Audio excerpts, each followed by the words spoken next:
আজ প্রায় 5 বছর পর বাড়িতে যাচ্ছি, আর এই 5টা বছর না আমার পরিবারের কেউ আমার সাথে দেখা করেছে বা যোগাযোগ করেছে, আর না আমি। ভাবিনি কখনো আমাকে আবার আমার পরিবারের সম্মুখীন হতে হবে। তবু নিয়তি যখন যাকে যখন যেখানে দরকার তখন সেখানেই পাঠিয়ে দেয়, কারণ নিয়তি কোনো অজুহাত মানে না। আমার জীবনের যোগসূত্র আমি আজও বুঝতে পারিনি।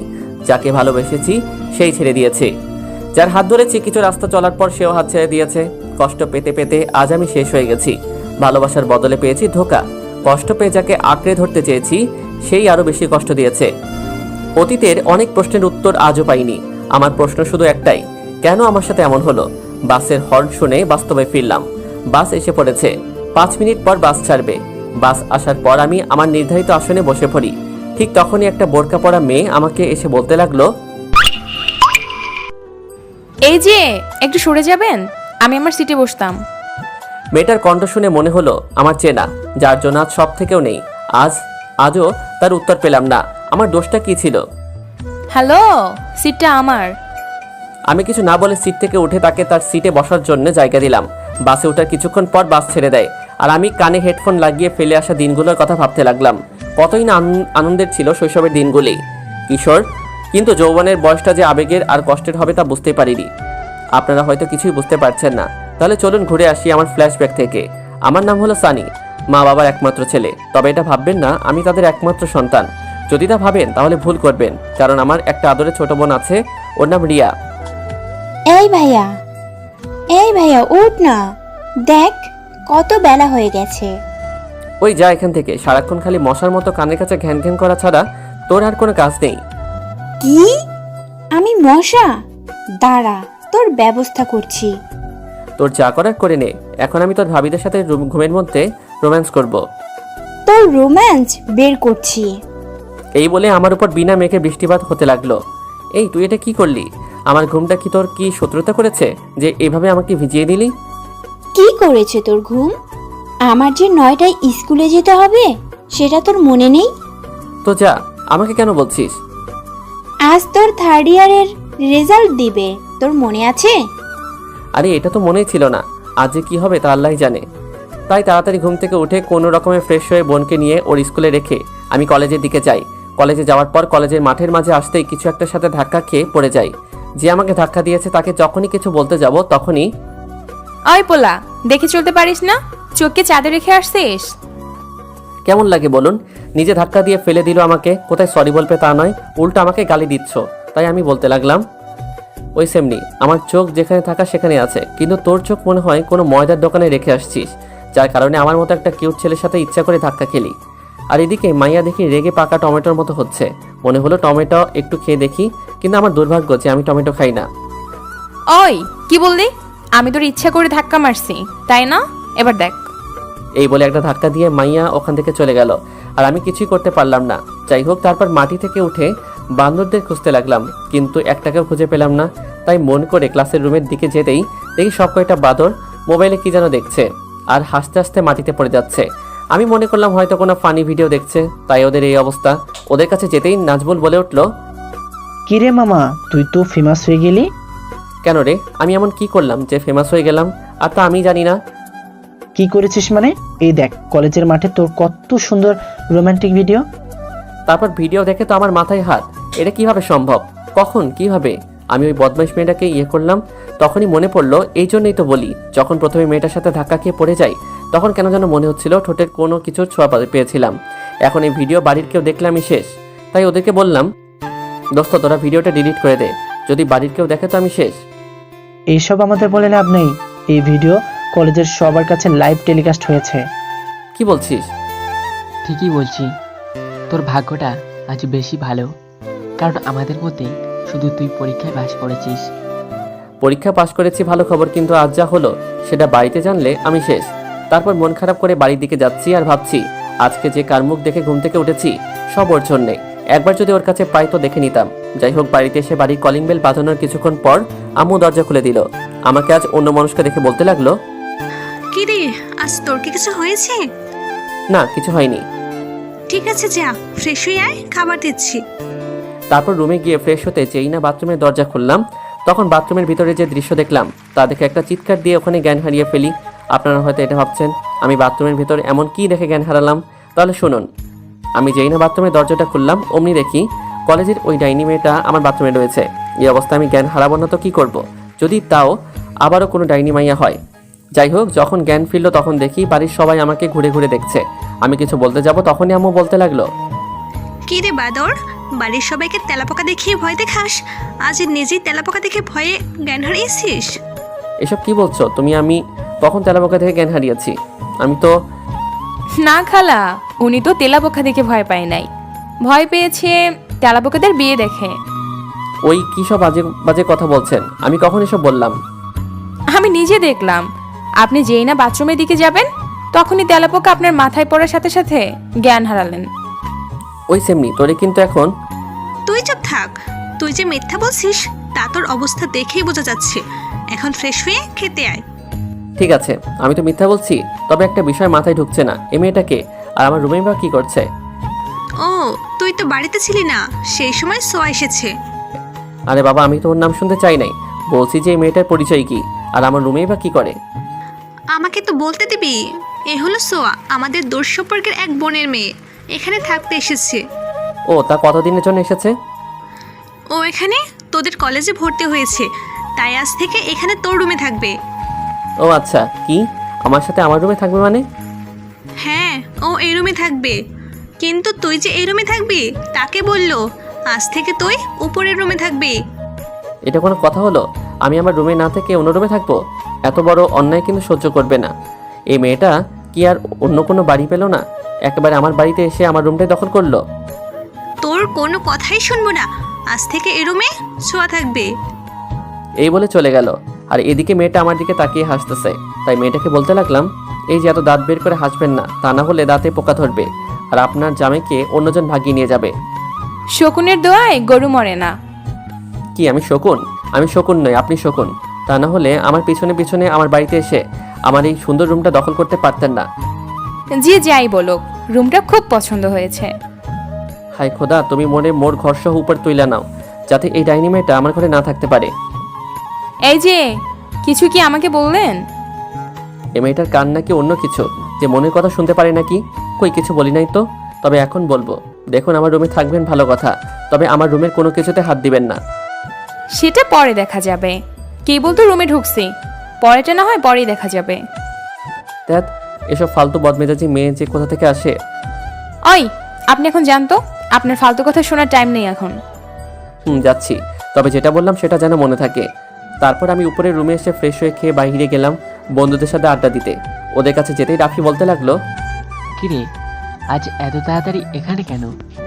কেন আসতে পারি না নাকি? সেটা কখন বললাম? তুই তো এত তাড়াতাড়ি এখানে আসিস না, তাই বললাম আর কি। কি করবো রে ভাই, সবই কপাল বুঝলি। কেন, কি হয়েছে? কি হয় না সেটা বল। কি হয়েছে সেটা তো বল। তাহলে শোন কি হয়েছে। এরপর ওদের সবকিছু বলতেই ওরা হাসতে শুরু করে। বলিস কি রে মামু, শেষ পর্যন্ত মেয়েটা তোর খালাতো বোন বের হলো আর প্রথম দিনেই তোর রুম দখল করেছে? তাহলে আর বলছি কি, একবার ভাব মেয়েরা সাহস কত। আরে ভাই, রাগ করিস না। কেবল তো তোর রুমটা দখল করেছে, 2 দিন পর দেখবি মনের ভিতরে যে ঘরটা আছে সেটাও দখল করবে। মানে কি বলছিস? আমি তো কিছুই বুঝতেছি না। আরে মামা, রাফি বলল মেয়েটার তোরা দুজন তলে তলে প্রেম সাগরের পানি খাবি। No chance. যদি পারিস তোরা ওই মেয়ের প্রেমে পড়। আমি ওই মেয়ের প্রেমে পড়ে অকালে আমার ভবিষ্যৎ মেয়ের মাকে বিধবা করতে পারবো না। দেখিস, পরে নিজের কথা থেকে পাল্টি খাস না যেন। সেটা সম্ভব নয় বুঝলি। এখন ওসব কথা রাখ, আর এটা বল তোদের খবর কি। তারপর ওদের সাথে আড্ডা দিয়ে রাত 9টার দিকে বাড়িতে আসি। বাড়িতে আসতেই আম্মু বলতে লাগলো, কি রে, এতক্ষণ কই ছিলি? বাড়ি থেকে বের হলে কি তুই বাড়ির কথা ভুলে যাস? এটা তুমি বলতে পারলে? আমি যখনই বাড়ি থেকে বাহিরে যাই সব সময় তোমাদের কথা মনে পড়ে। তোর ওইসব চাপাবাজি বন্ধ কর। অনেক শুনেছি তোর এইসব কথা। বাড়ির কাজ করতে করতে আমার কোমর ব্যথা ধরে গেল। তোমাকে কতদিন বলেছি একটা কাজের লোক রাখো, কিন্তু না। কাজের লোক রেখে কি হবে? ও একটু কাজে হাতে হাত লাগাবে, কিন্তু আমার সাথে সারাদিন কে কথা বলবে? না, ব্যাপারটা দেখছি অন্যদিকে যাচ্ছে। কথার প্রসঙ্গটা পাল্টাতে হবে দেখছি। ঠিক আছে আম্মু, এখন থেকে তোমার সব কথা শুনবো। তার আগে খেতে দাও, খুব ক্ষুধা লাগিয়েছে। তোর কথার কোনো বিশ্বাস নেই। তোকে বলেই বা কি হবে? আমি তোদের কি হই? যা ফ্রেশ হয়ে আয়, আমি খাবার দিচ্ছি। তারপর আমি ফ্রেশ হয়ে খেতে বসতেই আম্মু বলতে লাগলো, শোন বাবা, কাল থেকে তুই সোয়াকে সাথে করে তোদের কলেজে নিয়ে আসবি। এই কথা শুনতেই ভাত আমার গলায় আটকে গেল। কোনো রকমে পানি খেয়ে আমি বলতে লাগলাম, তুমি তো জানো আমি আমার বন্ধুদের সাথে যাই, সেখানে ওনাকে মানে ওকে আমি কি করে নিয়ে যাব? আমি কোনো কিছু শুনতে চাই না, যেটা বলেছি সেটাই ফাইনাল। কি আর করব, এক বালতি রাগ নিয়ে রুমে এসে ঘুমিয়ে পড়লাম। পরের দিন ঘুম ভাঙলো একটা দুঃস্বপ্ন দেখে। স্বপ্নে দেখি ছোঁয়া আমাকে নদীর পানিতে আমাকে উঠাচ্ছে আর চুবাচ্ছে, যার ফলে আমি শ্বাস নিতে পারছি না। যখন ঘুম ভাঙলো তখন দেখি সত্যি আমি পানিতে পুরোপুরি ভিজে আছি, আর আমাকে ভিজিয়ে ছোঁয়া হাসতে শুরু করেছে। আমি রাগী লুক নিয়ে ছোঁয়ার দিকে তাকিয়ে বললাম, ওই আপনি আমাকে এভাবে ভিজিয়ে দিলেন কেন? ভিজিয়ে দিলাম কেন মানে? আমি আপনাকে ডাকতে আসলাম, কিন্তু আপনি ঘুমের মধ্যেই আমাকে জড়িয়ে ধরেছিলেন, তাই আপনাকে পানিতে ভিজিয়ে দিয়েছি। কি, আপনাকে আমি ঘুমের মধ্যে জড়িয়ে ধরেছি? এত বড় মিথ্যা কথা! আমি কি তাহলে মিথ্যা কথা বলছি? অবশ্য ধরবেন বা কেন, আপনার যা স্বভাব। ওই আপনাকে কে আমাকে ঘুম থেকে তুলতে বলেছে? যত সব ফালতু মেয়ে কোথাকার, সাত সকালে আমার ঘুমটা ভেঙে দিল। জান তো এখান থেকে। ওই মিয়া, আপনাদের সাহস কম না? আমাকে জান বলে ডাকছেন? আরে খালাম্মা, আমি আপনারে চলে যেতে বললাম, আর আপনি তার উল্টোটা ভাবছেন। ঠিক আছে ঠিক আছে, তাড়াতাড়ি আসুন, আমাকে আবার কলেজ যেতে হবে। এই বলে ছোঁয়া চলে যায়। তারপর আমি বাথরুমে গিয়ে ফ্রেশ হয়ে এসে দেখি বিছানার উপর আমার একটা প্রিয় টি শার্ট রাখা। এটা পুরনো কারো কথা মনে করিয়ে দিল, কিন্তু এটা এখানে রাখলো কে? এতদিন তো কেউ আমার জন্য কোনো কাপড় এভাবে রাখতো না। যাই হোক, টি শার্টটা আমি আলমারিতে তুলে রাখি আর অন্য একটা টি শার্ট পরে নিচে আসি। তারপর খাবার খেয়ে রিয়া আর ছোঁয়াকে নিয়ে কলেজের দিকে রওনা হই। বোনকে ওর স্কুলে রেখে আমি আর ছোঁয়া একসাথে কলেজে যাই। কলেজে আমাকে আর ছোঁয়াকে একসাথে দেখে বান্দরগুলো আমাকে পচাতে লাগলো। তারপর থেকে ছোঁয়া আর আমি প্রতিদিন একসাথে কলেজে যাই আর আসি, যার ফলে আমার আর ছোঁয়ার মধ্যে খুব ভালো বন্ধুত্ব হয়। বয়ফ্রেন্ড যদি কোনো ভুল করে তাহলে গার্লফ্রেন্ড যেমন শাসন করে, ঠিক তেমনি ছোঁয়াও আমাকে তেমন শাসন করত। যদি কোনো মেয়ের সাথে আমাকে দেখে তো হয়ে গেল। আমাদের এমন ব্যবহার দেখলে যে কেউ মনে করবে আমরা একে অপরকে ভালোবাসি, কিন্তু আমরা দুজন তো এটা জানি যে আমরা শুধু খুব ভালো ফ্রেন্ড। একদিন ছোঁয়া আর আমি কলেজ থেকে বাড়িতে যাচ্ছিলাম, তখনই কে যেন আমার নাম ধরে ডাকছে। কে ডাকছে তা দেখার জন্য পিছনে ঘুরতেই দেখি আমার স্কুল লাইফের ফ্রেন্ড মিম আমার সামনে আসলো। ওকে কিছু বলতে যাব, তখনই ও বলতে লাগলো, কি রে, তুই কি বয়রা হয়েছিস? সেই কখন থেকে ডেকেই চলছি। সরি দোস্ত, রাগ করিস না, আমি বুঝতে পারি নাই যে তুই আমাকে ডাকছিস। তা শুনতে পাবি কিভাবে? পাশে এত সুন্দর একটা মেয়ে থাকলে যে কেউ বয়রা কেন, অন্ধও হতে পারে। ওই হারামি, চুপ করবি? একে তো অনেক বছর পর দেখা হলো, কোথায় একটু মিষ্টি মিষ্টি কথা বলবি, তা নয় রাগ দেখাচ্ছে। ওই, আমি রাগ দেখাচ্ছি নাকি? না না, রাগলে তোকে আমার বউ বউ লাগে, তুই রাগাতেই পারিস। শালা হারামি, আমি তোর বউ লাগি, দেখ এবার তোর কি হাল করি। এই বলে আমাকে মারতে শুরু করলো। আর এদিকে আমি ছোঁয়ার দিকে তাকিয়ে দেখি রাগে ওর চোখ লাল হয়ে আছে। পরিস্থিতি সামলে নিতে আমি মিমের কাছে হার মেনে নেই। উফ লাগছে দোস্ত, আর মারিস না। যদি আমাকে মারিস তাহলে আমি আর আমার ভবিষ্যৎ বউকে দেখতে পারবো না। যা, তোকে আজকের মতো ছেড়ে দিলাম। এবার বল, কেমন আছিস? এতক্ষণ মেরে যা অবস্থা করলি, এতে কেউ ভালো থাকতে পারে নাকি? ও তাই, আমার মায়ের কারণে ভালো যখন নেই তখন তোকে আবার ভালো করব। আয়। এই বলে মিম আমার দিকে আসতে লাগলো। কিরে, তুই আমার দিকে তোর ওই গন্ডি লোক নিয়ে আসছিস কেন? একটা কথা তো জানিস, বিষ দ্বারাই বিষকে নষ্ট করতে হয়, তাই। থাক, আমি বুঝতে পারছি তুই কি করতে যাচ্ছিস। আমি তো এমনিতে মজা করে বললাম। আর হ্যাঁ, আমি খুব ভালো আছি। আর আমিও তোর সাথে মজা করলাম। তা এখন তুই কোন ইয়ারে পড়ছিস? অনার্স লাস্ট ইয়ারে পড়ছি। তা হঠাৎ এখানে যে তুই? আমি তো শুনেছিলাম তুই দেশের বাইরে গেছিলি। হ্যাঁ, তা গেছিলাম, কাল রাতেই দেশে ফিরেছি। ও, খুব ভালো করেছিস। তবে একটা কথা, তোকে দেখে কেউ মনে করবে না তুই বিদেশে ছিলি। কেন? আমি বিদেশে ছিলাম, তা কেন মনে করবো না? না মানে তুই আগেও যেমন ছিলি আর এখনো তেমন। দেখ, বিদেশে পড়ছি বলে কি নিজের দেশের ঐতিহ্যকে ভুলে যাব আর ওদের দেশের ঐতিহ্যকে নিজের করে নেব কেন? আচ্ছা, তোর ভাষণ বন্ধ কর। তারপর মিমের সাথে আরও একটা অনেক কথা বলে বাড়িতে চলে আসি। কিন্তু আসার পথে ছোঁয়া আজকে একটা কথা বলে নাই। বাড়িতে আসার পরেও আমার সাথে কোনো কথা বলে নাই। ও আমার সাথে কথা বলছে না দেখে ভাবলাম হয়তো কোনো কারণে আমার উপর রাগ করেছে, তাই হয়তো আমার সাথে কথা বলছে না। ভাবলাম এখন ওর সাথে কিভাবে কথা বলি, অনেক ভেবেও কোনো বুদ্ধি মাথায় এলো না। তাই ভাবলাম যখন রাতে ছোঁয়া ছাদে যাবে তখন ওর সাথে কথা বলবো। রাতে খাবার খাওয়ার পর আমি ছাদে চলে যাই। ছাদে দাঁড়িয়ে আছি আর একজনের কথা খুব মনে পড়ছে। সে যদি থাকতো তাহলে কতই না ভালো হতো, কিন্তু সে আমার সাথে বিশ্বাসঘাতকতা করেছে। আমি যে আজও তাকে ভুলতে পারিনি। এই সব ভাবতে ভাবতে চোখের কোণায় পানি চলে এলো। অনেকক্ষণ ছাদে দাঁড়িয়ে আছি কিন্তু ছোঁয়া আসছে না। যখন চলে যাব ঠিক তখনই দেখি ছোঁয়া ছাদে আসছে, আর ওর চোখ দুটো এখনো খুব লাল হয়ে আছে, যা দেখে মনে হচ্ছে ও হয়তো অনেক কেঁদেছে, কিন্তু এটা বুঝলাম না ও কী জন্য কাঁদছে। যাই হোক, ছোঁয়া যখন আমাকে ছাদে দেখলো তখনই চলে যেতে ধরলো, আর আমিও অমনি ওর একটা হাত টেনে ধরি। এতে ছোঁয়া রেগে যায়। কি ব্যাপার? আপনি আমার হাত ধরছেন কোন সাহসে? তুমি আমাকে আপনি করে কেন বলছো? আর তোমার হাত কি আমি ধরতে পারি না? সেটা আপনাকে বলতে বাধ্য নই। আমি কাকে কি ডাকবো। আর একটা কথা মনে রাখবেন, এভাবে বিনা অনুমতিতে আমার হাত ধরার সাহস দেখাবেন না। আমি ওর কথা শুনে মনে খুব কষ্ট পাই। আগে যখন ওর হাত ধরেছি ও কিছুই বলে নাই। মনে কষ্ট চাপা রেখে ওকে বললাম, তোমাকে সরি, আপনাকে একটা কথা বলতে পারি কি? যা বলার তাড়াতাড়ি বলেন, আমি ঘুমাতে যাব।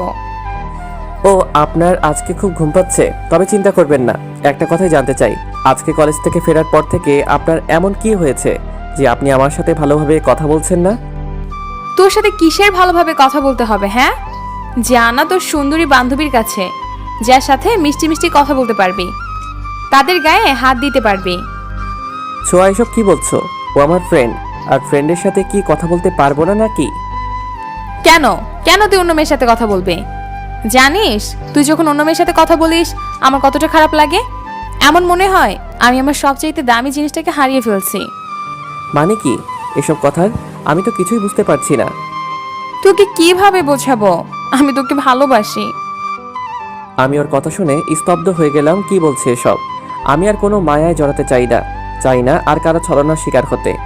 আমি নিজেকে সামলে নিয়ে বললাম, দেখো ছোঁয়া, তুমি এখনো অনেক ছোট, আর তুমি যাকে ভালোবাসো বলছো সেটা ভালোবাসা না, এটা ক্ষণিকের মোহ, যেটা একসময় কেটে যাবে। একসময় মনে হবে আমি তোমার জীবনে ভুল। আমি আর কোনো মা।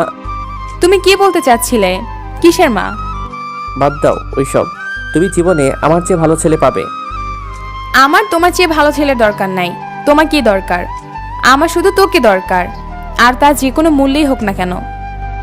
হয়তো তুমি আমার কথা বুঝতে পারো নাই, নয়তো আমি তোমাকে বোঝাতে পারি নাই। কেন বুঝতে পারছো না? তোমাকে আমি ভালোবাসতে পারবো না। কেন ভালোবাসতে পারবে না? কি নেই আমার মধ্যে? নাকি তুমি ওই মেয়েটাকে পছন্দ করো? দেখো, ও শুধু আমার ফ্রেন্ড, আর শেষ একটা কথা, ভালোবাসতে গেলে একটা সুন্দর মন থাকতে হয়, যা আমার হয়তো নেই। ভালো থেকো, আসি। ও আরেকটা কথা, আমার বলা কথাগুলো একটু ভেবে দেখো। এই বলে যখন চলে আসবো তখনই ছোঁয়া বলে উঠল, এটাই যদি তোমার শেষ কথা হয় তাহলে আমার একটা কথা শুনে রাখো, এই জীবনে আমি যদি তোমাকে না পাই তাহলে আমি কি করব সেটা তুমি ভাবতেও পারবে না। আমি ওর কথা শুনে থেমে গেলাম। কি বলতে বা করতে চাচ্ছ ও? তুমি ঠিক কি বলতে চাচ্ছ? বলতে চাচ্ছি না, করতে যাচ্ছি। এই বলে ছোঁয়া ছাদের পিলারের উপর দাঁড়িয়েই যেই লাফ দিতে যাবে, আমি দৌড়ে গিয়ে ওকে নিচে নামিয়ে আনি। তুমি পাগল হয়ে গেছো নাকি? হ্যাঁ, আমি পাগল হয়ে গেছি। যদি রাজি না হও তো। ঠিক আছে, তোমাকে কিছু করতে হবে না। আমাকে আজকে রাতটা আমাকে ভাবতে দাও। ঠিক আছে, আজকে রাতে কেন? দরকার হলে যত ইচ্ছা তত সময় নাও, কিন্তু উত্তর হ্যাঁ ছাড়া অন্য কিছু যেন না হয়। তারপর আমি ওখান থেকে নিজের রুমে এসে ভাবতে লাগলাম কি করা যায়। আবার কেন এক নতুন মায়ায় আমি জড়াতে যাচ্ছি? এই মায়া আমাকে শুধু কষ্ট দেয়, তাই আর কোনো মায়ায় জড়াবো না। অনেক ভেবে একটাই উপায় পেলাম, ওকে ওর পাগলামো থেকে বের করে আনতে ছোঁয়ার প্রস্তাবে রাজি হতে হবে। আর ততক্ষণ পর্যন্ত ভালোবাসার নাটক করতে হবে, যতক্ষণ না ছোঁয়া ওর মোহ থেকে বের হয়ে আসছে। পরের দিন আমি ঘুম থেকে উঠে ফ্রেশ হয়ে খাবার টেবিলে গিয়ে দেখি ছোঁয়া আর রিয়া খেতে বসেছে, তবে কেউ কোনো কথা বলছে না। কিরে বুড়ি, কি খাচ্ছিস? দেখতেই তো পাচ্ছিস আমরা কি খাচ্ছি। তা তো দেখতেই পাচ্ছি, এমনিতেই শুনতে চাইলাম। আর তুই রাগ দেখাচ্ছিস? এখানে কে কার উপর রাগ দেখাচ্ছে? কেউ না আম্মু। তা আজকে আব্বুকে দেখছি না তো খাবার টেবিলে। তোর আব্বু আজকে একটু তাড়াতাড়ি অফিসে চলে গেছে। ও ঠিক আছে, আমাকে খেতে দাও, খুব খিদে লেগেছে। ঠিক আছে, বসে পড়, আমি খাবার দিচ্ছি। তারপর খাবার খেয়ে ওদের দুজনকে নিয়ে বের হলাম, কিন্তু আজকে কেউ কোনো কথা বলছে না। অন্যদিন হলে ওদের দুজনের কথা শুনতে শুনতে কান ব্যথা করতে শুরু করতো, তাই আজকে আমি ওদের বললাম, কি রে তোরা আজকে দুজনে মুখে কি তালা মেরে রেখেছিস? কই না তো, তোর কেন এমন মনে হলো? এমনি বললাম আর কি, অন্যদিন তো তোদের থামানো যেত না। কিছু না, এমনিতেই। ও আচ্ছা। তারপর বোনকে ওর স্কুলে দিয়ে আমি আর ছোঁয়া একসাথে হেঁটে কলেজের দিকে যাচ্ছি। তখনই ছোঁয়া বলে উঠল, তা কি সিদ্ধান্ত নিলে তুমি? অনেক ভেবে দেখলাম তোমার প্রস্তাবে রাজি হয়ে যাই। তবে আমি তোমাকে একটা কথা বলি। তুমি আমার কথায় রাজি আছো, এটাই অনেক আমার কাছে। কি জানতে চাও বলো। কখনো আমাকে ছেড়ে যাবে না তো? যতদিন বেঁচে থাকবো আমি শুধু তোমারই থাকবো। যতক্ষণ না মৃত্যু আমাকে তোমার থেকে আলাদা করছে, ততক্ষণ পর্যন্ত আমি তোমাকে ছাড়া অন্য কাউকে ভালোবাসবো না, বিয়ে করব না। সত্যি তো? কখনো আমাকে ছেড়ে যাবে না?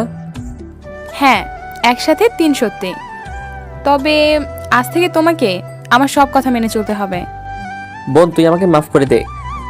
ওই কি বললি? আমি তোর বোন? হ্যাঁ, তো তুমি তো আমার খালাতো বোন। উফ, বোন টোন তো আমি অনেক আগে ছিলাম, এখন আমি তোর বউ, বুঝলি? আমি কখন বিয়ে করলাম আমারই তো মনে নেই। কেন? আমি এখন তোর হবু বউ তো। তুই এখন একটু দয়া করে চুপ করে থাক, আর আমার কথাগুলো ভালো করে শুনতে থাক, আর তারপর না হয় ভেবে দেখ। এখন শোন আমার কথাগুলো। আজ থেকে সিগারেট খাওয়া বন্ধ। তোর ওই বন্ধু বান্ধবগুলোর সাথে একদম মিশতে পারবি না। রাস্তায় কোনো মেয়ের দিকে তাকাতে পারবি না। 5 ওয়াক্ত নামাজ পড়তে হবে। আর আমি যখন রাগ অভিমান করব, তখন তোকে তা ভাঙাতে হবে। কিভাবে কি করবে আমি জানি না। কথাগুলো মনে থাকবে তো? ওই কি হলো, কথা বলছিস না কেন? আমার কথা কি তোর কানে ঢুকছে না, নাকি এক কান দিয়ে ঢুকিয়ে অন্য কান দিয়ে বের করে দিয়েছিস? কি হলো, কথা বলছিস না কেন? আমার কিন্তু রাগ হচ্ছে। তুমি তো আমাকে চুপ করে থাকতে বললে। হায় খোদা, এ কাকে আমি ভালোবাসি? আমি চুপ করতে বলছি তো একদম চুপ করে থাকবি? কাকে আবার তুমি আমাকে ভালোবাসো? তোকে ভালোবাসাটাই আমার সবচেয়ে ভুল হয়েছে। এই তো ইন্টেলিজেন্ট গার্ল, একদিনই বুঝে গেছো তুমি ভুল মানুষকে ভালোবাসতে চলেছিলে। তাই একটা কথা বলি, কি?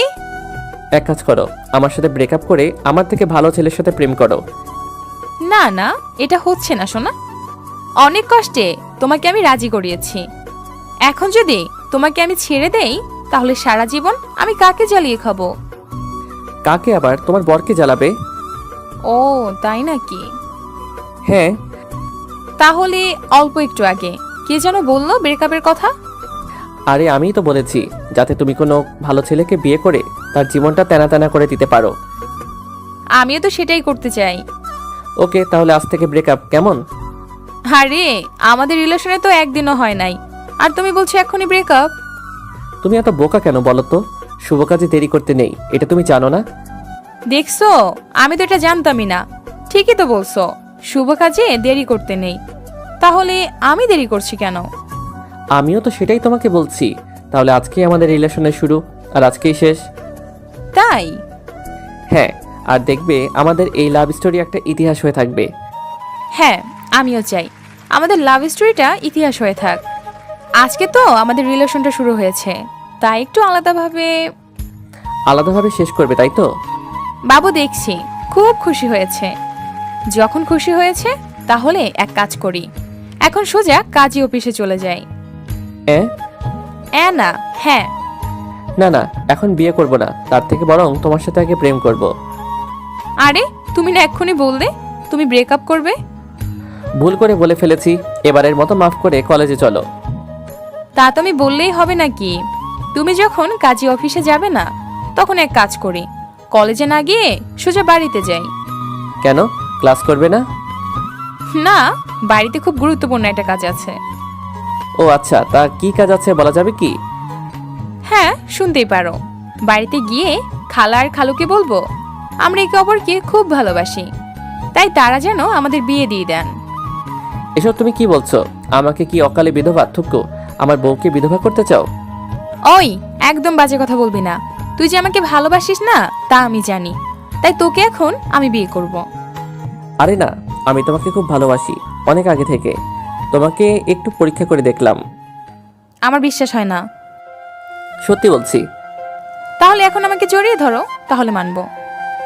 হঠাৎ বাসটা ব্রেক করলো আর আমার ঘুম ভেঙে গেল। আর ফিরে এলাম অতীতের ভাবনা থেকে। বোরকা পরা মেয়েটা আমার কাঁধে মাথা রেখে ঘুমিয়ে আছে। বাস থামতেই সেও জেগে উঠলো। তখন কন্ট্রাক্টর বলল, বাস এখানে 20 মিনিটের জন্য থামবে, যার যা প্রয়োজন নিয়ে নিন। বোরকা পরা মেয়েটাকে আমার কেমন চেনা চেনা মনে হলো। বাস থামতেই মেয়েটা নিচে নামলো, আমিও নামলাম। নেমে দেখি মেয়েটা দোকান থেকে কিছু কিনলো। আমারও খিদে পেয়েছিল, তাই আমিও কিনলাম। বাস ছাড়তে 5 মিনিট বাকি, তাই মেয়েটা বাসের দিকে যাচ্ছিল। তখন আমি মেয়েটাকে বললাম, হ্যালো, এই যে বোরকাওয়ালি। মেয়েটা পিছনে তাকালো আর বলল, আমাকে ডাকছেন? হ্যাঁ, কেন? আসলে আপনাকে কেমন যেন চেনা চেনা মনে হচ্ছে। সব ছেলেরাই এইরকম বলে, মেয়ে পটানোর চেষ্টা করে। আরে আমি ওই রকম নই। আপনি আমার মুখ দেখেননি, তাহলে কেমন করে আমাকে চেনা চেনা মনে হয়? আপনার কণ্ঠটা আমার কাছে শুনে মনে হলো ঠিক ছো। যখনই কথাটা বলি মেয়েটা কেমন যেন ভয় পেয়ে গেল আর সাথে সাথে বাসে উঠে গেল। তারপর আমিও বাসে উঠে দেখি মেয়েটা মুখ থেকে কাপড় সরিয়ে পানি খাচ্ছে। কিন্তু মেয়েটা আমাকে দেখেনি।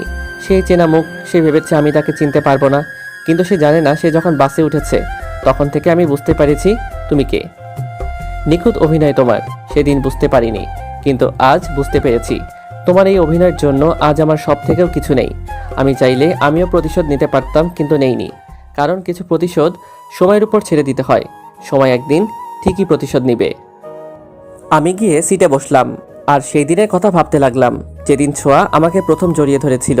আর পাগলামিগুলো মনে মনে হেসে উঠলাম। আজও প্রশ্ন রয়ে গেছে, সেটা ভালোবাসা ছিল না অন্য কিছু। আজও মনে আছে সেই দিনটা। আমি যখন বাসের মেয়েটার দিকে তাকালাম ঠিক তখনই সে বলল, দেখুন, লাইন মারার একদম চেষ্টা করবেন না, আমি বিবাহিতা।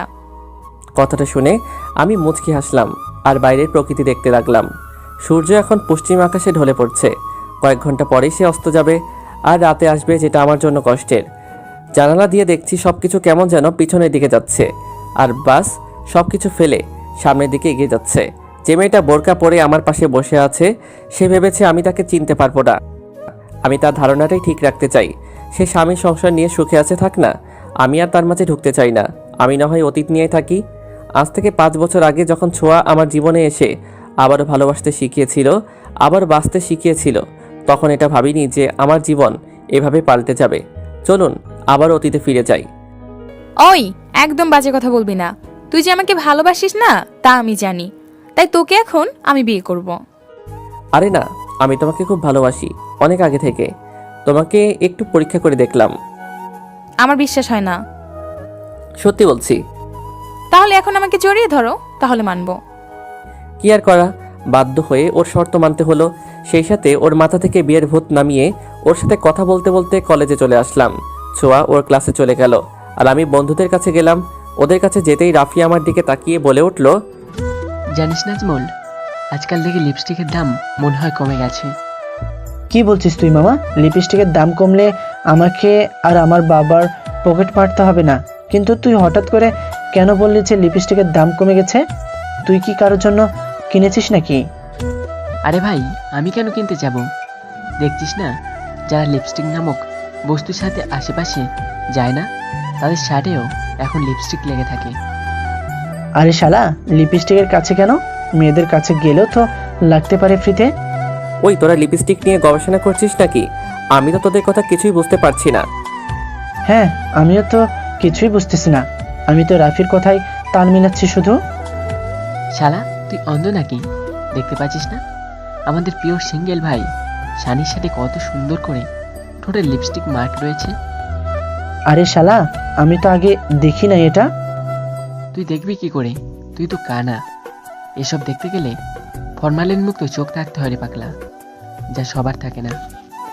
হ্যাঁ, আমি তো ভুলে গেছিলাম, তোর চোখ তো আর সাধারণ চোখ নয়, একেবারে খাঁটি লুইচার চোখ। ওই বেটা, আমাকে লুচ্চা বলবি না। আমার মতো একটা ভালো ছেলে আমাদের কলেজে কেন, এ দেশেও আর একটা খুঁজে পাবি না। ওই তোরা দুই মানিক জোড়াই খুব ভালো, একমাত্র আমি লুচ্চা। তাও একটু চুপ করে থাক না ভাই, আর আমাকে একটু ভাবতে দে, এ দাগ কোথায় থেকে লাগলো। খুব সহজেই আমি বলে দিতে পারি কোথায় থেকে লেগেছে। ও তাই নাকি? তাহলে বলে দে দেখি কোথায় থেকে আর কিভাবে লেগেছে। কিভাবে আবার? ছোঁয়া ভাবির কাছ থেকেই লেগেছে। ধ্যাত, কি যে বলিস! তখনই মনে পড়লো, আরে আসার সময় তো ছোঁয়া আমাকে জড়িয়ে ধরেছিল। কোথাও এমনটা নয় তো? তখনই ছোঁয়া ইচ্ছে করে এমনটা করেছে। হ্যাঁ, এটাই হবে। তাই তো বলি, যখন আমাকে ছেড়ে দিল তখন কেন বারবার হাসছিল, আর লোকজন আমাকে কেন ঘুরে ঘুরে দেখছিল। কি লুচ্চা মেয়ে রে বাবা, এইভাবে আমার মান সম্মান একেবারে কালার করে দিল। কিরে, কথা বলিস না কেন? নাকি রোম্যান্সের স্বপ্নের দুনিয়ায় হারিয়ে গেলি? তোর বাজে কথা বন্ধ কর। এবার মনে পড়েছে কিভাবে আমার শার্টে এ দাগ লেগেছে। তারপর ওদের শুরু থেকে শেষ পর্যন্ত সব কথা খুলে বলি। তা তো বুঝলাম, কিন্তু তুই যে ওকে বোঝানোর জন্য এখন নাটক করছিস, কিন্তু ও যদি তোকে সত্যি ভালোবেসে থাকে তখন কি করবি? সত্যি তো, যদি এমনটা হয় তাহলে কি করব সেটা তখন দেখা যাবে। তারপর আমরা ক্লাস করে বাড়িতে চলে আসি। এরপর থেকে ছোঁয়া আমার উপর কথায় কথায় রাগ অভিমান করে, আর ওর রাগ অভিমান ভাঙাতে আমার খুব ভালো লাগতো। সবসময় আমাকে শাসন করত, এটা করা যাবে না, ওটা করা যাবে না, আজ এখানে বেড়াতে যাবে, কাল ওখানে যাবে, এই সেই। আর এসবের মাঝে আমি যে কখন ওকে ভালোবেসে ফেলেছি বুঝতেই পারিনি। আর যখন একবার ভালোবেসে ফেলেছি তাহলে ওকে সব সত্যি কথা বলে দিয়ে আবার মনের কথাটা বলবো, কিন্তু কিভাবে বলবো তা বুঝতে পারছি না। তাই নাজমুলের কাছে একটা আইডিয়া চাইতেই ও বলল, তোর জন্মদিন কবে যেন? এই তো ফেব্রুয়ারি মাসের 19 তারিখে। কিন্তু কেন রে, এটা দিয়ে কি করবি? তাহলে এক কাজ কর, ওই দিন তুই ওকে সব সত্যি কথা বলে দিয়ে মাপ চাইবি, আর সেই সাথে তোর মনের মধ্যে ওর জন্য জমে থাকা ভালোবাসা কথা বলে দিবি। প্রথমে হয়তো ও তোকে একটু ভুল বুঝবে, তবে তুই যদি ওকে সত্যি কথাগুলো বলে দিস তাহলে তোকে মাফ করে দিবে, কারণ ও তো তোকে ভালোবাসে, তাই না? হ্যাঁ, তুই ঠিক বলেছিস। আমি ছোঁয়াকে ওই দিন সব সত্যি বলে দিয়ে সবকিছু নতুন করে আবার শুরু করব। তাই কর। তোকে অনেক ধন্যবাদ দোস্ত। ওই হারামি, এটাও জানিস না বন্ধুদের মধ্যে এই ধন্যবাদ কথাটা বেমানান। সরি দোস্ত। তারপর দেখতে দেখতে আমার জন্মদিন চলে আসলো। আজকে রাতটা কেটে গেলে কালকে সকালে ওকে আমি আমার মনের কথা বলবো। এটা ভাবতেই কেমন যেন ভালো লাগছে। যাই হোক, রাতে খাবার খেয়ে ঘরে শুতে যাব, তখনই ছোঁয়া আমার কাছে এসে বলল, বাবু, তোমাকে একটা কথা বলবো, কথা দাও তুমি রাখবে? তুমি এভাবে বলছো কেন? বলো, কি বলবে? বলেছিলাম কি, আজ রাত 12টার দিকে একটু আমার রুমে আসতে পারবে? কি বলছো? এত রাতে তোমার রুমে যদি যাই আর তা যদি বাড়ির কেউ দেখে তো বুঝতে পারছো কি হতে পারে। কেউ দেখবে না। কিন্তু কোনো কিন্তু নয়, তোমাকে আসতেই হবে। যদি না আসো তাহলে আমি এটা মনে করব যে তুমি আমাকে একটু ভালোবাসো না। এটা আবার কেমন কথা? আমি তোমার কোনো কথা শুনতে চাই না। তুমি ঠিক সময় আমার রুমে চলে আসবে, এটাই ফাইনাল। বাই। তারপর ছোঁয়া ওর রুমে যায় আর আমি আমার রুমে চলে আসি। এখন আমি ঘড়ির দিকে তাকিয়ে আছি, কখন রাত 12টা বাজবে আর শুরু হবে এক নতুন অধ্যায়। আজ ছোঁয়াকে আমার মনের কথা বলে দেব আর শুরু করব এক নতুন অধ্যায়। কিন্তু এই নতুন অধ্যায় যে আমার জীবন পুরো বদলে দিবে তা আমার জানা ছিল না। শালার সময়ও দেখছি আজকে খুব ঘিরে যাচ্ছে, যেতেই চাচ্ছে না। একদিকে ঘুম পাচ্ছে আর একদিকে মহারানীর হুকুম তালিম হয়েছে। অবশেষে আমার প্রতীক্ষার অবসান ঘটল। ঘড়িতে তাকিয়ে দেখি রাত 12টা বাজতে আরও 5 মিনিট বাকি। তাই নিজের রুম থেকে বের হয়ে খুব সাবধানে ছোঁয়ার রুমের কাছে আসি। ওর রুমে ঢোকার আগে দেখে নিলাম কেউ আবার আমাকে যেন না দেখে, তাহলে আমার এই রাত 12টা আমার জীবনে 12টা বাজিয়ে দিবে। তারপর ওর রুমে ঢুকতেই ছোঁয়া আমাকে পিছন থেকে জড়িয়ে ধরে। প্রথমে একটু ভয় পেলেও পরে নিজেকে সামনে নিয়ে বলি, কি করছো? কেউ এভাবে দেখলে আমাদের দুজনের খুব সমস্যা হবে। কেউ দেখতে পারবে না, আমি দরজা লাগিয়ে দিয়েছি। ঠিক আছে, এবার বলো কি জন্য আমাকে এখানে রেখেছো? তাড়াতাড়ি বলো, আমার খুব ঘুম পাচ্ছে। তা বলবো, কিন্তু আগে তোমার চোখ বন্ধ করো। চোখ আবার কি জন্য বন্ধ করব? বন্ধ করতে বলছি, আগে চোখ বন্ধ করো। তারপরে আমি চোখ বন্ধ করি। 1 মিনিট পর চোখ খুলতে বলল। আমি চোখ খুলে যেন আকাশ থেকে পড়লাম। এটা আমি কি দেখছি? নিজেকে সামনে নিয়ে বললাম, এসব কি? তুমি আমার সামনে এসব পড়ে আছো কেন? কেন, তোমার ভালো লাগে নাই? আমি তো আজকে তোমাকে তোমার জন্মদিনে সব থেকে আলাদা 2টা উপহার দিব। একটা এখন দিব আর একটা কাল সকালে দিব, যা তুমি চাইলেও কোনোদিন ভুলতে পারবে না। তুমি যে কি বলো না, কিছুই বুঝতে পারি না। বুঝতে পারছো না? ঠিক আছে, বুঝাচ্ছি। এই বলে ছোঁয়া আমাকে বিছানায় ধাক্কা দিয়ে ফেলে দেয়। আর বাকিটা ইতিহাস। ছোঁয়া, তুমি সত্যি বলেছিলে। এটা ছিল আমার জীবনের সবচেয়ে বড় উপহার, যা আমার জীবন পুরো পাল্টে দিয়েছে। তোমার দ্বিতীয় উপহার। পরের দিন সকালে যখন ঘুম ভাঙলো তখন আমি দেখি বাড়ির সবাই আমার দিকে চোখ লাল করে তাকিয়ে আছে, আর ছোঁয়া শুধু কেঁদেই যাচ্ছে। ওর দিকে তাকিয়ে আমি যেন আকাশ থেকে পড়লাম, কারণ ওর শরীরে অমানসিক অত্যাচারের দাগ লেগে আছে। কিন্তু আমার যতদূর মনে আছে, আমি যখন ওর সাথে রাতে ছিলাম ও তো সম্পূর্ণ ঠিক ছিল। তাহলে আমি ছোঁয়াকে কিছু বলতে যাব, তখনই আব্বু বলে উঠল, ছোঁয়ার সাথে এসব তুই কি করেছিস? আমি আবার কি করেছি ওর সাথে? আর ছোঁয়া, তোমার এই অবস্থা কি করে হলো? উত্তরে ছোঁয়া যা বলল তাতে আমি আকাশ থেকে পড়লাম। আমার এই অবস্থা কি মানে আপনি আমাকে বলছেন? রাতে খুব ভালো মানুষের মতো আমাকে ঘুম থেকে তুললেন, কি যেন একটা কথা বলবেন বলে, কিন্তু তারপর আপনি সারা রাত আমাকে জোর করে ছিঁড়ে ছিঁড়ে খেয়েছেন। আমি যাতে কারোর সাথে সাহায্য না নিতে পারি সেজন্য আমার মুখটা পর্যন্ত বন্ধ করে দিলেন, আর এখন সাধু সাজছেন। ছোঁয়া, তুমি এসব কি বলছো? তুমি আমাকে... ছি, তুই এতটা খারাপ হয়েছিস? তুই কিভাবে এই ফুলের মতো মেয়েটার সাথে এসব করতে পারলি? আব্বু, আমি মানছি যে ওর আর আমার মধ্যে কিছু হয়েছে, তবে সেটা আমি করতে চাই নাই। ছোঁয়াই তো আমাকে... দেখছিস আপা, তোর এই চরিত্রহীন ছেলে আমার মেয়ের সাথে এসব করে এখন আমার মেয়ের নামে বাজে কথা বলছে। তুই একটু চুপ কর, আমি তো আছি। চুপ করে থেকে কি হবে? আমার মেয়েটার সাথে যা হয়েছে তা কি ঠিক হয়ে যাবে? এখন কোনো ভালো পরিবারে আমি আমার মেয়েকে বিয়ে দিতে পারবো না, বা ওকে কেউ বিয়ে করবে না। তোর মেয়ের বিয়ে হবে, আর তা আজকেই। সানি যখন দোষ করেছে, এখন সোয়াকে বিয়ে করতে হবে আর আজীবন ওর সাথে সংসার করবে। তোমরা আমাকে ওর সাথে বিয়ে দিয়ে দাও, কিন্তু আমি ওর সাথে এক ছাদের নিচে থাকতে পারবো না, কারণ ও শুধু আমার জীবন নয়, আরো অনেক মেয়ের জীবন নষ্ট করেছে। এরকম ছেলের সাথে আমি এক বাড়িতে থাকতে পারবো না। এসব তুমি কি বলছো ছোঁয়া? আমি সত্যি কথা বলছি, আর আমি এর প্রমাণ দিতে পারবো। এই দেখেন এই ছবিগুলো। আমি ছবিগুলো দেখে যেন বোবা হয়ে গেলাম, কি বলবো বুঝতেই পারছি না। এগুলো কি? এতগুলো মেয়ের জীবন তুই নষ্ট করেছিস? তুমি বিশ্বাস করো আব্বু, আমি ছবির এই মেয়েগুলোকে চিনি না, আমাকে ফাঁসানো হচ্ছে। কেউ আপনাকে ফাঁসাচ্ছে না। আমি চাইলে ওদেরকে এই বাড়িতেও নিয়ে আসতে পারবো। থাক, কাউকে ডাকতে হবে না, আগে বিয়েটা দেই, তারপর বাকি বিচার হবে। তারপর বাড়িতে কাজী ডেকে আমাদের বিয়ে দেওয়া হয়। কাজী চলে যাওয়ার পর আব্বু বলল, তোর রুমে তোর যা যা আছে সব কিছু নিয়ে বাড়ি থেকে বের হয়ে যা। আব্বু, এসব তুমি কি বলছো? আমি বাড়ি থেকে বের হয়ে যাব মানে? হ্যাঁ, বাড়ি থেকে বের হয়ে যাবি, কারণ আমি তোর মুখ দেখতে চাই না। আরেকটা কথা মনে রাখ, ঠিক 6 মাস পর তুই বাড়িতে ডিভোর্স পেপার পাঠিয়ে দিবি। আম্মু, তুমি তো কিছু বলো। আব্বু এসব কি বলছে? আমার কোনো কথা বলার মুখ তুই দেখেছিস? এক্ষুনি তুই বাড়ি থেকে বের হয়ে যাবি। যদি ভুল করে তুই আমাদেরকে তোর এই পাপিষ্ট মুখ দেখাস, তাহলে তুই আমার মরা মুখ দেখবি। আর তোর আব্বু তোকে ডিভোর্স দিতে যে সময় দিয়েছে তা পাঠানোর একদিনও যেন দেরি না হয়। আম্মুর কথা শেষ হওয়ার আগে ছোঁয়া বলতে লাগলো, না খালা, ওনাকে আমি ডিভোর্স দিতে পারবো না। এসব তুই কে বলছিস? যে তোর জীবনটা নষ্ট করলো তার সাথে মিথ্যা সম্পর্কে জড়িয়ে থাকবি? কি করব খালা, মেয়েদের জীবনে তো বিয়ে একবারই হয়, অনেকেই দ্বিতীয় বিয়ে করে, তবে আমি তা করতে পারবো না, আর তার সাথে থাকতেও পারবো না। ঠিক আছে, তুই যা ভালো মনে করিস। আর তুই এখনো এখানে দাঁড়িয়ে আছিস? বের হয়ে যা। ঠিক আছে, চলে যাচ্ছি। তবে যাওয়ার আগে আমি একবার ছোঁয়ার সাথে আলাদাভাবে একটু কথা বলতে চাই। ঠিক আছে, আপনি আমার সাথে আসুন। তারপর ওর রুমে গিয়ে আমি বললাম, ছোঁয়া, তুমি আমার সাথে এটা কি করলে? আমি এমন কি করেছিলাম যার কারণে আমাকে আমার পরিবার থেকে আলাদা করলে? আমার চরিত্রে মিথ্যা দাগ লাগিয়ে দিলে কেন? এই ভালোবাসা ছিল তোমার? আমি জানতাম তুই এই কথাগুলো আমাকে বলবি, তাই সবকিছু গুছিয়ে রেখেছি। এই খামটা রাখ, এখানে এমন কিছু আছে যা দেখে তুই তোর সব প্রশ্নের উত্তর পাবি। আর কি যেন বললি? ভালোবাসা।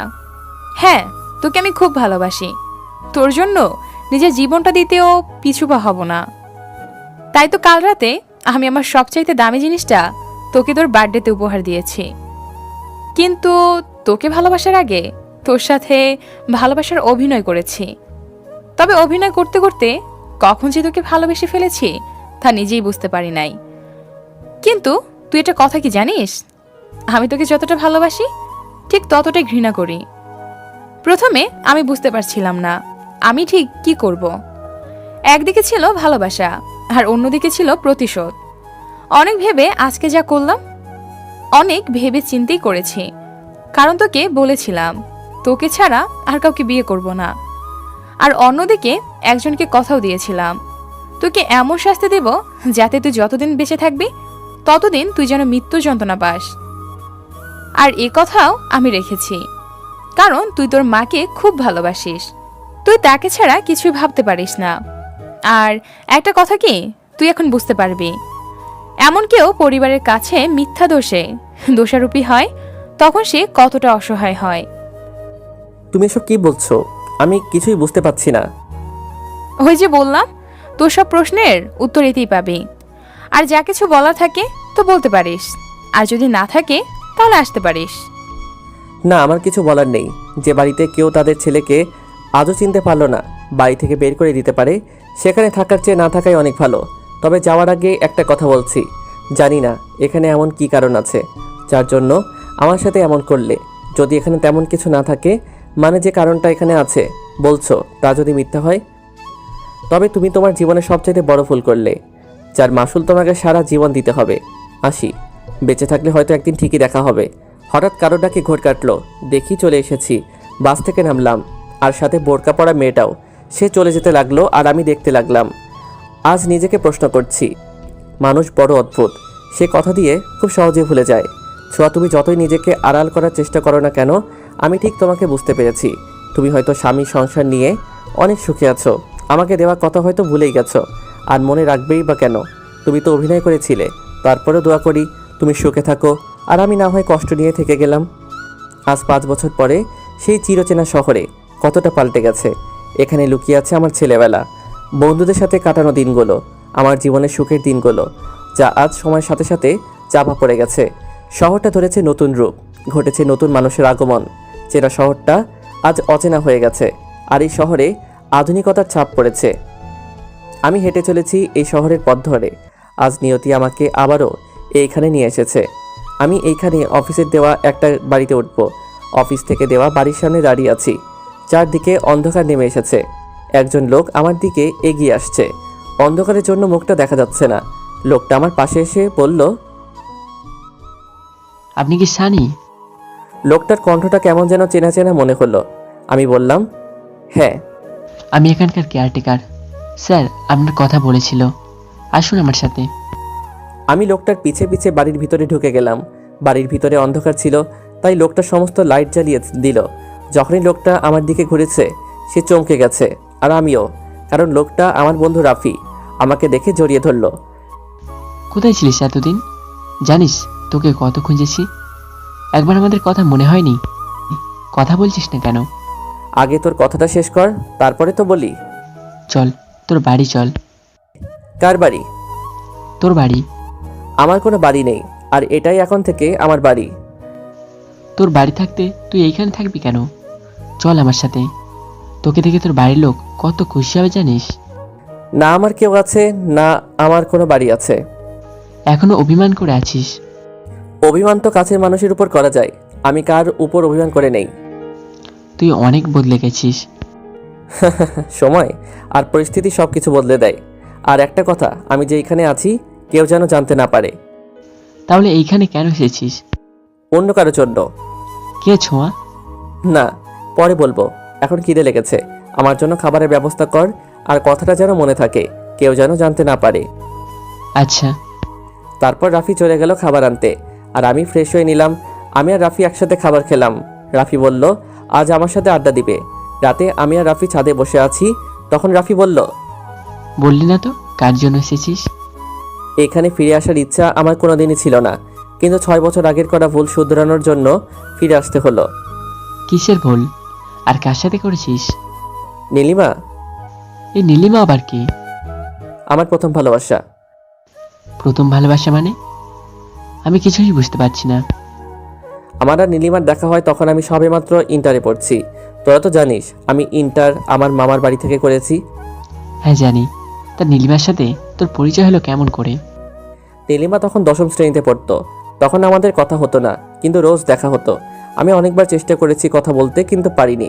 আর এসএসসি পরীক্ষা শেষে ও নিজেই একদিন আমার সাথে কথা বলতে আসে। তারপর আমাদের রোজ কথা হতো। আমাদের সম্পর্ক ধীরে ধীরে ভালোবাসায় রূপ নিতে থাকে। আমার ইন্টার পরীক্ষার পর আমি ওকে প্রপোজ করি। আমি জানতাম না ও আমাকে ভালোবাসে কিনা। প্রপোজের বদলে ও আমাকে চড় মারে। কেন? ও কি তোকে পছন্দ করতো না? আরে না, ও আমাকে পছন্দ করতো। তাহলে তোকে চর মারলো কেন? কারণ আমি ওকে আই লাভ ইউ বলতে 2 বছর লেগেছিল। আমার কথা শুনে রাফি হাসতে থাকে। তা তোদের সমস্যা হলো কোথায় যে ব্রেকআপ করলি? 2 বছর আমরা ভালোভাবেই ছিলাম। আমি তখন ইন্টার 2য় বর্ষে ছিলাম আর ও 1ম বর্ষে। আমাদের ভালোবাসায় কোনো কমতি ছিল না, কিন্তু কিন্তু কি? এক কালো ছায়া এসে আমাদের মাঝে সবকিছু বদলে দেয়। আমাদের ভুল বুঝিয়ে সবকিছু তছনছ করে দেয়, যা আমি সহ্য করতে পারিনি। যার কারণে আমি বাড়ি ফিরে আসি আর এইখানেই ভর্তি হই। তারপর কি হয়েছিল? অনেক বছর পরে আজ জানতে পারলাম আমি ভুল ছিলাম। আমাদের সম্পর্ক ভাঙার জন্য মিথ্যে নাটক সাজানো হয়েছিল আর আমরা ওইখানেই ফেসে যাই। কিছুই বুঝলাম না। আমি আমার জীবনের সমীকরণ আজও বুঝতে পারিনি। তুই আর কি বুঝবি? অনেক রাত হয়েছে, আমি এখন ঘুমাবো। আচ্ছা আমি তাহলে যাই, কাল কথা হবে। রাফি চলে যাচ্ছিল, তখন আমি বললাম, কথাটা যেন মনে থাকে। কোন কথা? আমি যে এইখানে আছি কেউ যেন জানতে না পারে। Okay bro. রাফি চলে গেলে আমি ঘুমানোর চেষ্টা করলাম। সকালবেলা পাখিদের ডাকে ঘুম ভাঙে। চারদিকে আকাশটা পরিষ্কার হয়ে গেছে, সূর্য উদয় হচ্ছে। এই শহরের সকালটা আমার বড্ড চেনা, কারণ এইখানে কাটিয়েছি জীবনের অনেকগুলো বছর। আজ হয়তোবা শহরটা আমাকে ভুলে গেছে, কিন্তু আমি ভুলিনি। এই শহরে আবার ফিরে আসার কারণ দুইটা, একটা অফিসিয়ালি আর আরেকটা আমার ভুল শুধরানো। তাই ফ্রেশ হয়ে ঠিকানা নিয়ে বেরিয়ে গেলাম খুঁজতে, যার জন্য আবারও এই শহরে ফিরে আসা। আমার এই শহরটা চেনা, যার জন্য ঠিকানাতে পৌঁছাতে অসুবিধা হয়নি। কিন্তু ওই ঠিকানায় গিয়ে দেখি বাড়িতে কেউ নেই। বাড়ির দারোয়ানকে ওদের কথা জিজ্ঞাসা করতেই বলল, বাড়ির সবাই ছোট মেয়ে শ্বশুর বাড়িতে গিয়েছে তার ননদের বিয়েতে। আমি ওখান থেকে চলে আসি আর ফুটপাত দিয়ে হাঁটছি। তখনই কে যেন পেছন থেকে আমার নাম ধরে ডাক দিল। প্রথমে ভাবলাম হয়তো আমার মনের ভুল, আর আমি যে এখানে ফিরে এসেছি তা কেউ জানে না। তাই ওসবে মন না দিয়ে সামনের দিকে হেঁটে চলেছি। ওই সানি, দাঁড়া বলছি। ওই সানি, আমি নাজমুল, একটু দাঁড়া। আমি নাজমুল নামটা শুনেই পিছনে ঘুরে দেখি নাজমুল। সত্যি এ হারামিটা আমাকে চিনল কি করে? নাজমুল আমার সামনে এসে বলল, ওই হারামি, তুই এত স্বার্থপর কেন? তোকে কোথায় না কোথায় খুঁজেছি, আর তুই দিব্যি ঘুরে বেড়াচ্ছিস। আরে ভাই থাম থাম একটু। এত প্রশ্ন একসাথে করলে আমি কোনটার উত্তর আগে দিব আর কোনটা পরে দিব? চুপ হারামি, একটা কথা বলবি না। আমাদেরকে ভুলে গেছিস তা তো বুঝতেই পারছি। ওই তোর মুখ বন্ধ কর। আমার কথা বাদ দে, তুই তো এখন তোদের বাড়িতে যাবি, তাই তো?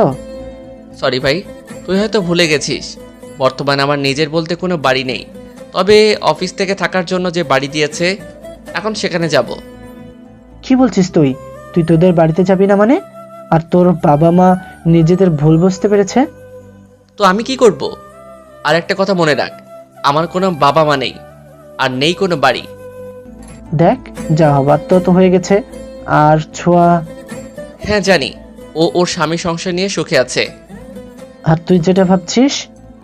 আরে বাদ দে না, বেশি কথা বললে কিন্তু আমি চলে যাব। চল আমার সাথে। কোথায়? আমার বাড়িতে, ওইখানে রাফি অপেক্ষা করছে। তার মানে রাফি জানে তুই এসেছিস আর আমাকে বললো না? আমি মানা করেছি, এখন চল তো, অনেক দিন আড্ডা দেই না। তারপর আমি আর নাজমুল আমার অফিস থেকে দেওয়া বাড়িতে গেলাম। সেখানে দেখি রাফি আমার জন্য অপেক্ষা করছে। তিনজনে আড্ডা দেওয়া শুরু করলাম। তখন রাফি বলল, সানি, তুই নীলিমার কথাটা পুরো বলিসনি। নীলিমাটাকে? তারপর নাজমুলকে সব বললাম। তখন নাজমুল বলল, এতদিন তুই কোথায় ছিলি? কি করেছিলি? কিছুই তো বললি না। জীবন কাকে বলে আমি এইখান থেকে চলে যাওয়ার পর বুঝতে পেরেছি। জীবন যুদ্ধ কাকে বলে তা বুঝেছি। তারপর আমি বলতে শুরু করলাম, বাড়ি থেকে বের হয়ে যাওয়ার পর কোথায় যাব, কি করব, বুঝতে পারছিলাম না। পকেটে কোনো টাকা নেই যে কিছু একটা করব। হঠাৎ করে হাতে থাকা মোবাইল ফোনটার দিকে তাকিয়ে ভাবতে লাগলাম, যদি ফোনটা বিক্রি করি তাহলে কিছু টাকা হাতে পাবো, কিন্তু যদি মোবাইলটা বিক্রি করি তাহলে তো কারোর সাথে যোগাযোগ করতে পারবো না, না কারোর সাথে কোনো যোগাযোগ রাখবো না। সবার থেকে অনেক দূরে চলে যাব, যাতে কেউ চাইলেও আমার সাথে কোনো যোগাযোগ না রাখতে পারে। তাই আমার এই মোবাইল ফোনটা বিক্রি করতে হবে, আর সেই সাথে সিমটা ভেঙে ফেলতে হবে। তারপর অনেক চেষ্টা করলাম মোবাইল বিক্রি করতে, কিন্তু কেউ কিনতেই চায় না। অবশেষে 10,000 টাকার মোবাইল মাত্র 3,000 টাকায় বিক্রি করি। তারপর পকেটে থাকা সিমটা ভেঙে ফেলি আর ঢাকার উদ্দেশ্যে রওনা দেই। ঢাকা এসব বিপদে পড়লাম, কোথায় যাব কি করব বুঝতেই পারছি না। রাস্তায় রাস্তায় ঘুরছি, কিন্তু কি করব বুঝতেই পারছি না। যদি কোথাও ঘর ভাড়ার জন্য যাই তো বলে ব্যাচেলারদের ঘর ভাড়া দেওয়া যাবে না। কথায় বলে না, অভাগা যেদিকে যায় সাগর সেই দিকে শুকায়। যখন কোথাও ঘর ভাড়া পেলাম না তখন বাধ্য হয়ে মোটামুটি দেখতে একটা মেসে উঠলাম।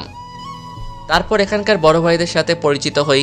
তারা আমার পরিবারের সম্পর্কে জানতে চাইলে বাড়িতে কে কে আছে সব বলি, কিন্তু বাড়িতে আমার সাথে কি হয়েছে তা কাউকেই বলি নাই, কারণ এতে তারা আমাকে খারাপ ভাববে। কি কাজ করব কিছুই ভেবে পাচ্ছিলাম না, কারণ তখন রেজাল্টটাও পাইনি যে চাকরি করব। তাই ওনাদের কাছে বলি যদি তারা একটা কাজের ব্যবস্থা করে দেয় তাহলে ভালো হতো। তখন ওদের মধ্যে আনোয়ার নামে এক বড় ভাই আমাকে একটা কাজের ব্যবস্থা করে দেয়। জীবন চলতে থাকে। তার কয়েক মাস পর যখন রেজাল্ট বের হয় তখন একটা চাকরি পাই। চাকরি পাওয়ার পর জীবনটা একটু পাল্টে যায়। কোম্পানি থেকে থাকার জন্যে একটা বাড়ি দেয়, তাই ম্যাচ থেকে সেই বাড়িতে উঠি। তবে সাথে আনোয়ার ভাইকেও সাথে নেই, কারণ আমার বিপদের দিন এই মানুষটা আমাকে সাহায্য করেছে। আনোয়ার ভাই আমার সাথে 2 বছর ছিল, পরে তিনি তার গ্রামের বাড়ি চলে যায়। আমাকে আনোয়ার ভাই অনেক সাহায্য করেছে। সে না থাকলে আমি হয়তো এখানে পৌঁছাতে পারতাম না।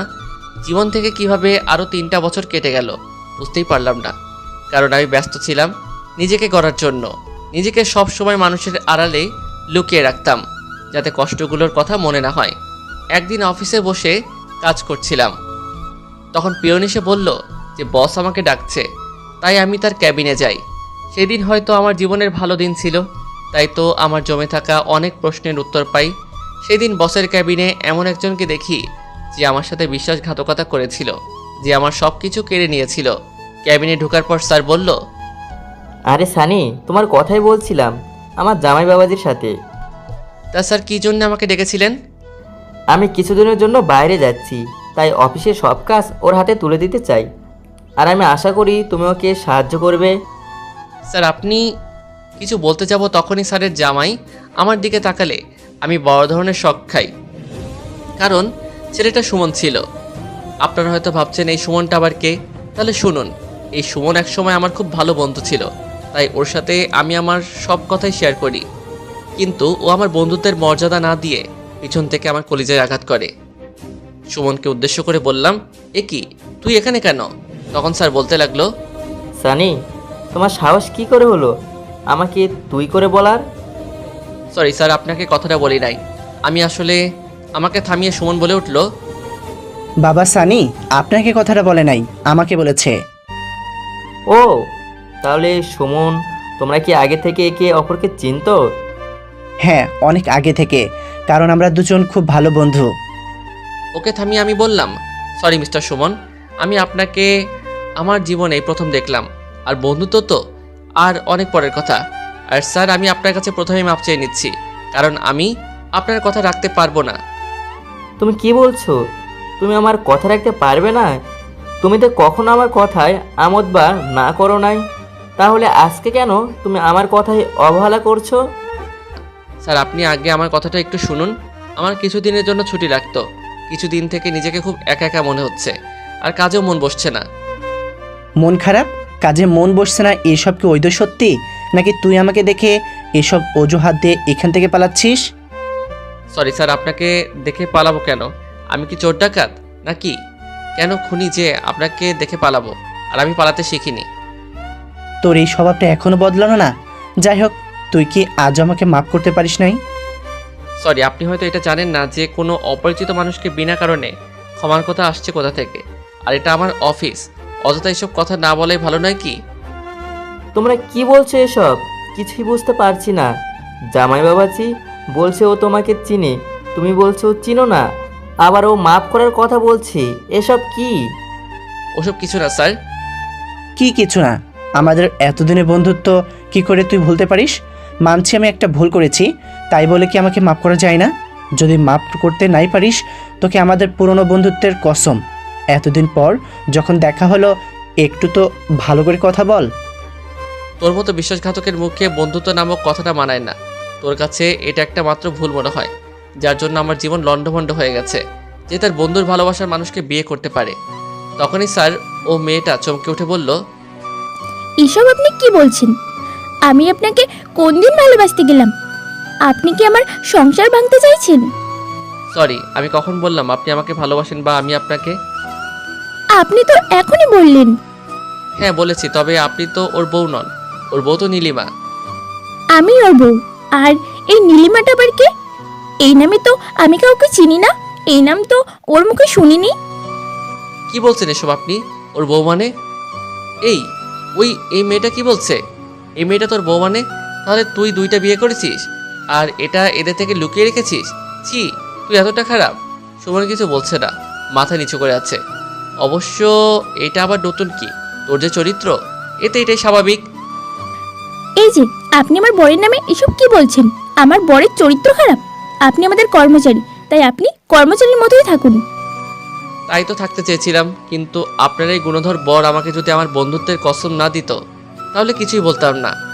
আমি সুমনকে বললাম, তোকে একটা কথা বলবো, তুই কি ওই চরিত্রহীন মেয়েটাকে কি ছেড়ে দিয়েছিস? যাক, ভালোই করেছিস। তুই আমাকে যা ইচ্ছা বল, আমি কিছু বলবো না। দয়া করে ওকে চরিত্রহীন বলিস না। চরিত্রহীন মেয়েকে চরিত্রহীন বলবো না তো কি বলবো? ও আমাকে ঠকিয়েছে। ওই তোমার তাতে কি? উনি ওই নীলিমার নামে যাই বলুক না কেন, এতে তোমার কি? আমারই তো সব। আমার তৈরি করা একটা মিথ্যা নাটকের কারণে এমন একটা ঘটনা ঘটেছে যা আমাকে আজও কুড়ে খাচ্ছে। মানে কি এমন করেছো? বলবো, আজ সব সত্যি কথা বলবো। আমার একটা মিথ্যা নাটকের কারণে আজ আমি আমার সবচাইতে ভালো বন্ধুর কাছে অপরাধী, ওর ভালোবাসার মানুষের কাছে অপরাধী। দোস্ত, তুই আমাকে মাফ করে দিস। সব দোষ আমার, নীলিমার কোনো দোষ নেই। তুই নীলিমাকে খারাপ চরিত্রহীন মেয়ে বলিস না। মানে কি? আমি কিছুই বুঝতেছি না। সুমন বলতে শুরু করলো, যেদিন তুই আমার সাথে নীলিমার পরিচয় করিয়ে দিয়েছিলি, ওই দিন আমি ওকে দেখে ওর রূপের প্রেমে পড়ে যাই। তাই আমি সবসময় চেয়েছিলাম তোদের দুজনকে আলাদা করে দিতে, যাতে তোর জায়গা আমি নিতে পারি। কিন্তু আমি কিছুতে আলাদা করতে পারছিলাম না। যখন দেখলাম তোদেরকে এত সহজে আলাদা করা যাবে না, তখন আমি খুব জঘন্য একটা পরিকল্পনা করি তোদেরকে আলাদা করার জন্য। আর আমি এই পরিকল্পনায় সফল হই। মানে এইসব কিছু মিথ্যা ছিল? হ্যাঁ, সব আমার সাজানো ছিল তোদের আলাদা করার জন্য। তোদেরকে আলাদা করার জন্য আমি প্রথমে নীলিমার কাছে তোর আর একটা মেয়ের এডিট করা এমন কিছু ক্লোজ ছবি পাঠিয়ে দেই, আর নীলিমাকে বলি তুই ওকে ধোঁকা দিচ্ছিস। পরে আমার সাথে নীলিমার কিছু ছবি এডিট করে তোর কাছে অন্যের মাধ্যমে পাঠিয়ে দেই। এতে তোরা আমার প্ল্যান মতো দুজনকে ভুল বুঝিস। আর তোকে এটাও বলি যে আমার সাথে নীলিমার বিয়ে ঠিক হয়েছে। আর তুই যখন রাগ করে নীলিমার ওই ছবিগুলো নিয়ে গিয়ে ওর বাবার সামনে ওকে অপমান করে আসিস, তখন ওর বাবাও ওকে অপমান করে। তার মানে নীলিমা নির্দোষ ছিল? হ্যাঁ। সুমনের এই কথাটা শোনার পর আমার বুকের ভিতর মনে হচ্ছে সব কিছু ভেঙে যাচ্ছে। আর মনে মনে বলছি, আমি এত বড় ভুল কি করে করলাম? যাকে ভালোবাসলাম তাকে চিনতে পারলাম না। কি করে আমি এত বড় ভুল করলাম? আমি তখন সুমনকে জিজ্ঞাসা করি, নীলিমা এখন কোথায়? যেদিন তুই ওদের অপমান করিস, তখন নীলিমাকে এটা মনে করে যে তুই নিজেকে ভালো সাজানোর জন্য ওকে ওর পরিবারের কাছে খারাপ প্রমাণিত করেছিস, যাতে তুই অন্য কাউকে তোর জীবনে আনতে পারিস। আর ও এসব মানতে না পেরে। কি হলো বলছিস না কেন? নীলিমা কি করেছিল? তারপর কি হয়েছিল? নীলিমা এসব মানতে না পেরে আত্মহত্যা করছে। সুমনের এই কথাটা শোনার পর আমার পাটা মনে হয় আটকে গেছে। পুরো পৃথিবী যেন অন্ধকার হয়ে আসছে। আমি কিছুতেই তা মানতে পারলাম না। নীলিমার নেই, যাকে আমি এতদিন যে কারণে ঘৃণা করে এসেছি, সেই আর নেই। সে যে না ফেরার দেশে চলে গেছে। আমার সারা শরীর জ্বলে উঠল। সুমনের জন্য আমি ওকে হারিয়েছি, তাই আমি সুমনকে মারতে শুরু করলাম। তখনই সুমন বলল, হ্যাঁ করেছিল, কিন্তু ছি, তুমি এতটা নিচু চরিত্রহীন। তোমার স্বার্থের কারণে একটা মেয়ে আত্মহত্যা করে গেল, আর দুইজন প্রেমিক প্রেমিকা একে অপরকে ভুল বুঝে এত দূরে চলে গেছে যে চাইলেও আজ কেউ এক হতে পারবে না। আর আমি সেই তোমাকে নিঃস্বার্থভাবে ভালোবেসে গেছি। আজ তোমার এই মহান গুণ দেখে তো আমার মরে যেতে ইচ্ছা করছে। নিজের উপর ঘৃণা হচ্ছে। আমার সব ফ্রেন্ডদের কাছে তোমার নামে কত ভালো ভালো কথা বলতাম, আর সেই তুমি একটা খুনি বের হলে। আমি কাউকে খুন করিনি। কি বললে? খুন করো নাই? তোমার কারণে আজ একটা মেয়ে আমাদের মাঝে নাই। আর তার থেকে বড় কথা, তুমি তাদের বিশ্বাস ভালোবাসার সম্পর্ককে খুন করেছো। আর তুমি হয়তো এটা জানো না যে আমার কাছে কেউ যদি বিশ্বাস আর ভালোবাসার সম্পর্ক নষ্ট করে, সে খুনির থেকে কম কিছু না। আর এখন তোমার এটাও সন্দেহ হচ্ছে তোমার সাথে আমার বিয়ে হওয়ার পর এমন অনেক কিছু হয়তো করেছো যা আমার এখনো অজানা। আমি মানছি ওদের ভালোবাসার পথে আমি কাটা হয়ে দাঁড়িয়েছিলাম, আর তখন যা করেছি মিথ্যা আবেগের কারণে। কিন্তু আমি সত্যি তোমাকে ভালোবাসি।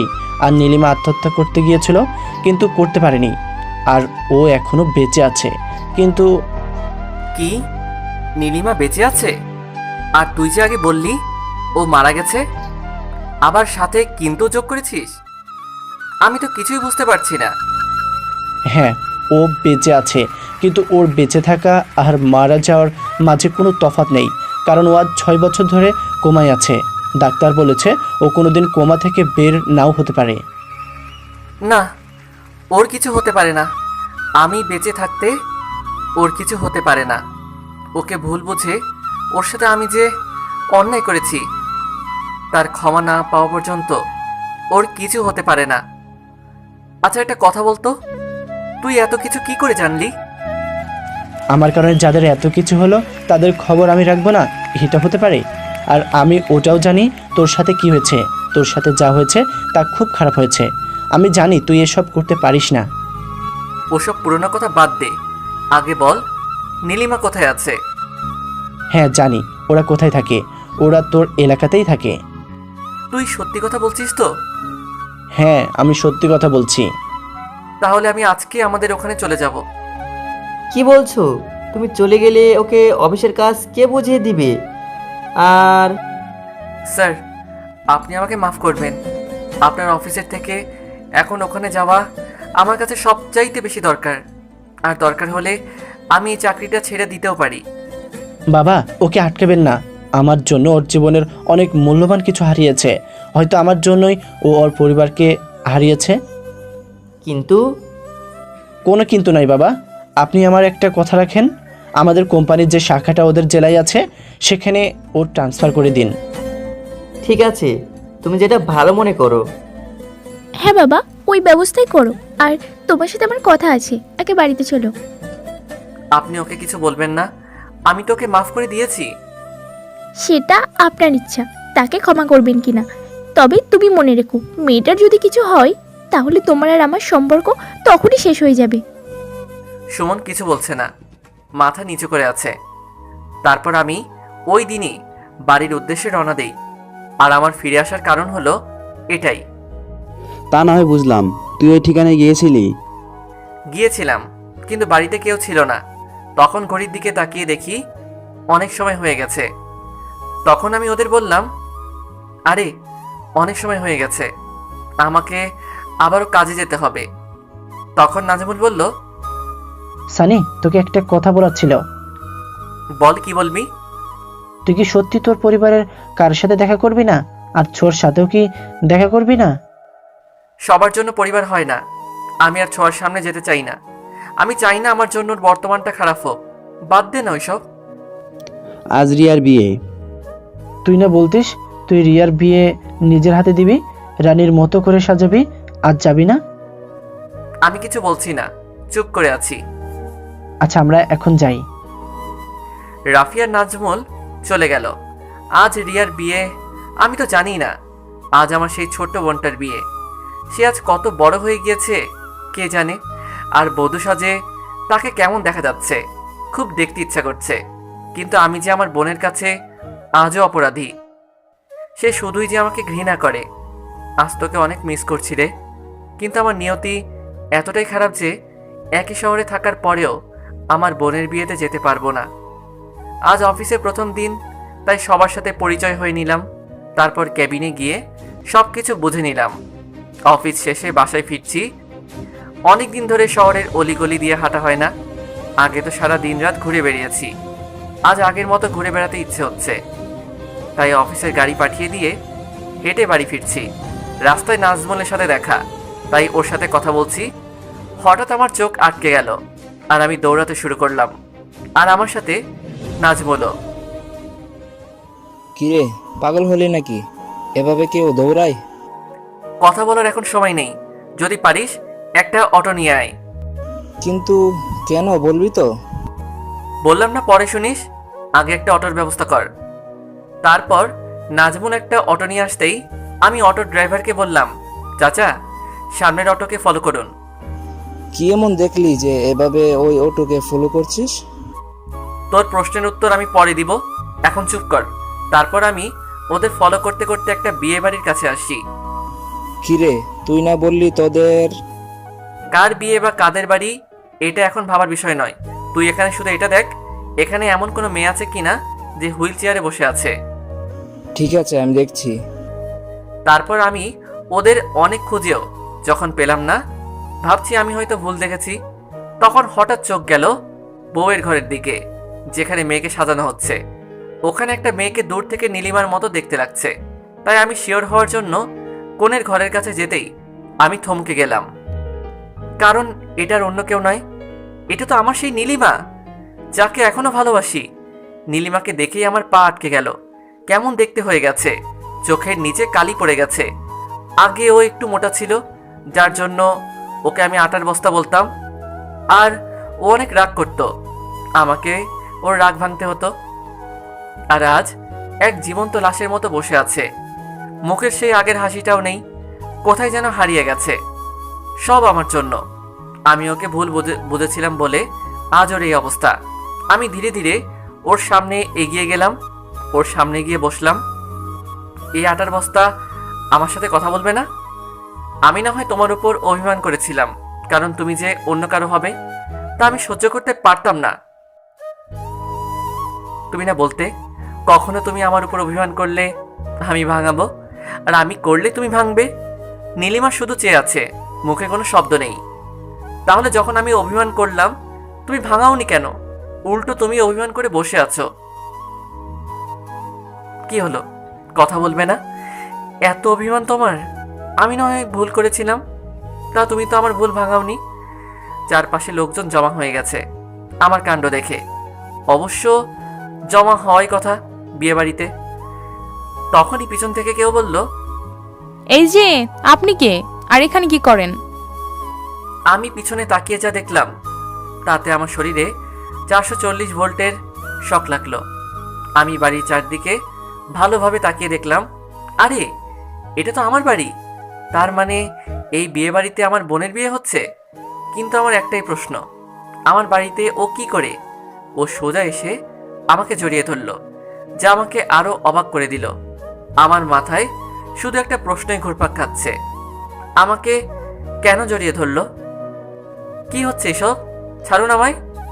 অনেক কষ্টে ছাড়িয়ে নিলাম। আমার মনে একটা প্রশ্ন, ছোঁয়া এই বাড়িতে কেন?